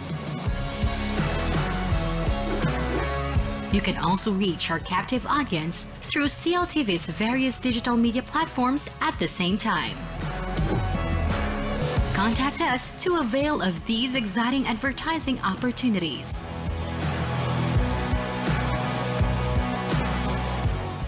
Para malabanan ang COVID-19, ang kailangan natin ay tama at totoong impormasyon, hindi fake news. Huwag ka agad maniniwala sa nababasa at naririnig. Ang pagkalat ng mga maling paniniwala tungkol sa COVID-19 ay nagdudulot ng panik, takot at maling desisyon. Laging i-double check kung saan nanggaling ang nabasa o narinig. Maging mapanuri at i-share lamang ang tamang impormasyon. Sa wastong pag-iingat, ang virus hindi kakalat. COVID-19, kayang-kaya nating tapusin. Sasailalim sa Alert Level 3 mula January 9 hanggang 15 ang mga sumusunod na lalawigan sa gitnang Luzon: Pampanga, Angeles City, Olongapo, Zambales. Mananatiling nasa Alert Level 3 naman ang Bulacan hanggang January 15. Narito po ang mga ipinagbabawal sa ilalim ng Alert Level 3. Face-to-face o in-person classes sa basic education, liban na lamang sa mga naaprubahan na ng IATF at ng Office of the President. Contact sports, maliban sa mga magsasagawa ng bubble type setup. Mga perya, amusement industries katulad na lamang ng playground. Mga karaoke bar, club, concert hall at mga theater. Mga pasugalan, gathering ng mga hindi magkakasama sa iisang household. Ang paalalang ito ay mula sa CLTV.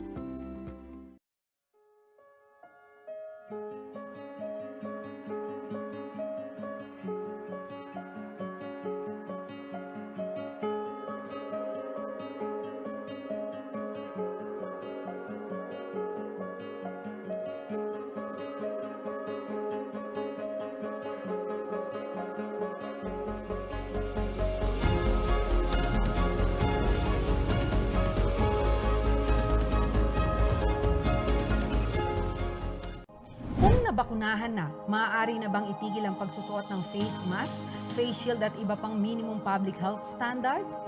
Kahit na maaaring maprotektahan ka ng bakuna mula sa symptomatic at moderate severe COVID-19, maaari ka pa rin mahawa at makahawa. Ipagpatuloy ang minimum public health standards para sa karagdagang proteksyon sa sarili at mga mahal sa buhay. Ugaliin pa rin magsuot ng face mask at face shield. Madalas na maghugas o mag-sanitize ng kamay.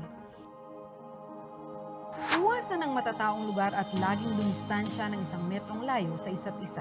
Siguruhing may magandang daloy ng hangin sa bahay o lugar ng trabaho. Patuloy na sundin ang minimum public health standards kahit na bakuna na. Ang paalalang ito ay hatid sa inyo ng CLTV.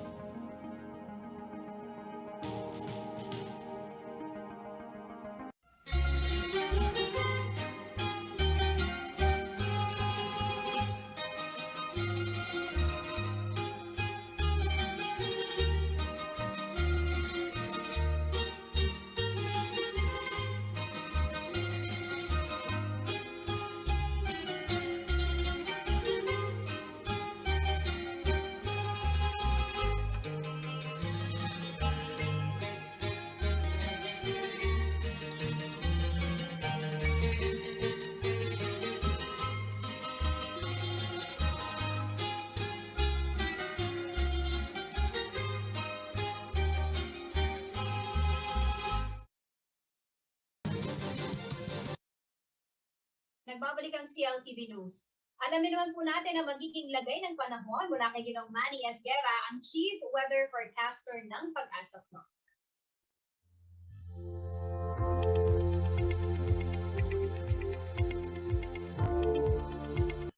Magandang gabi po. Ayan po, lumakas na po uli ang hanging amihan at ito po ay naapektuhan na ang buong Luzon kasama na rin po ang Visayas. Pero ang Batanes po at Cagayan Valley, kasama na po ang Babuyan Islands. Diyan po maulap ang papawirin na meron po mga mahihinang mga pagulan. Dulot po ito na ng hanging amihan. Samantala po ang Metro Manila at nalalawing bahagi ng Luzon kasama na po ang Visayas ay bahagi hanggang sa kuminsan ay magiging maulap din po ang papawirin na meron lamang po tayong inaasahang mga isolated light rays o mga mahihinang pagulan, dulot lamang po ito ng hanging amihan. Ang Mindanao po ay bahagi hanggang sa kuminsan ay magiging maulap din at may inaasahan din pong isolated rain showers, dulot po ito ng localized thunderstorm. So sa ngayon po, kaaya-aya po yung ating panahon. Medyo yung pag-ulan po ay medyo maanuhan po. Ibig sabihin, wala po tayong inaasahang mga pag-ulan. Kaya enjoy po natin yung lamig ng panahon. Pero mag-iingat pa rin po tayo mga kasama. Magandang gabi po. At yan ang mga balita ang nakalap ng CLTV News. Kasama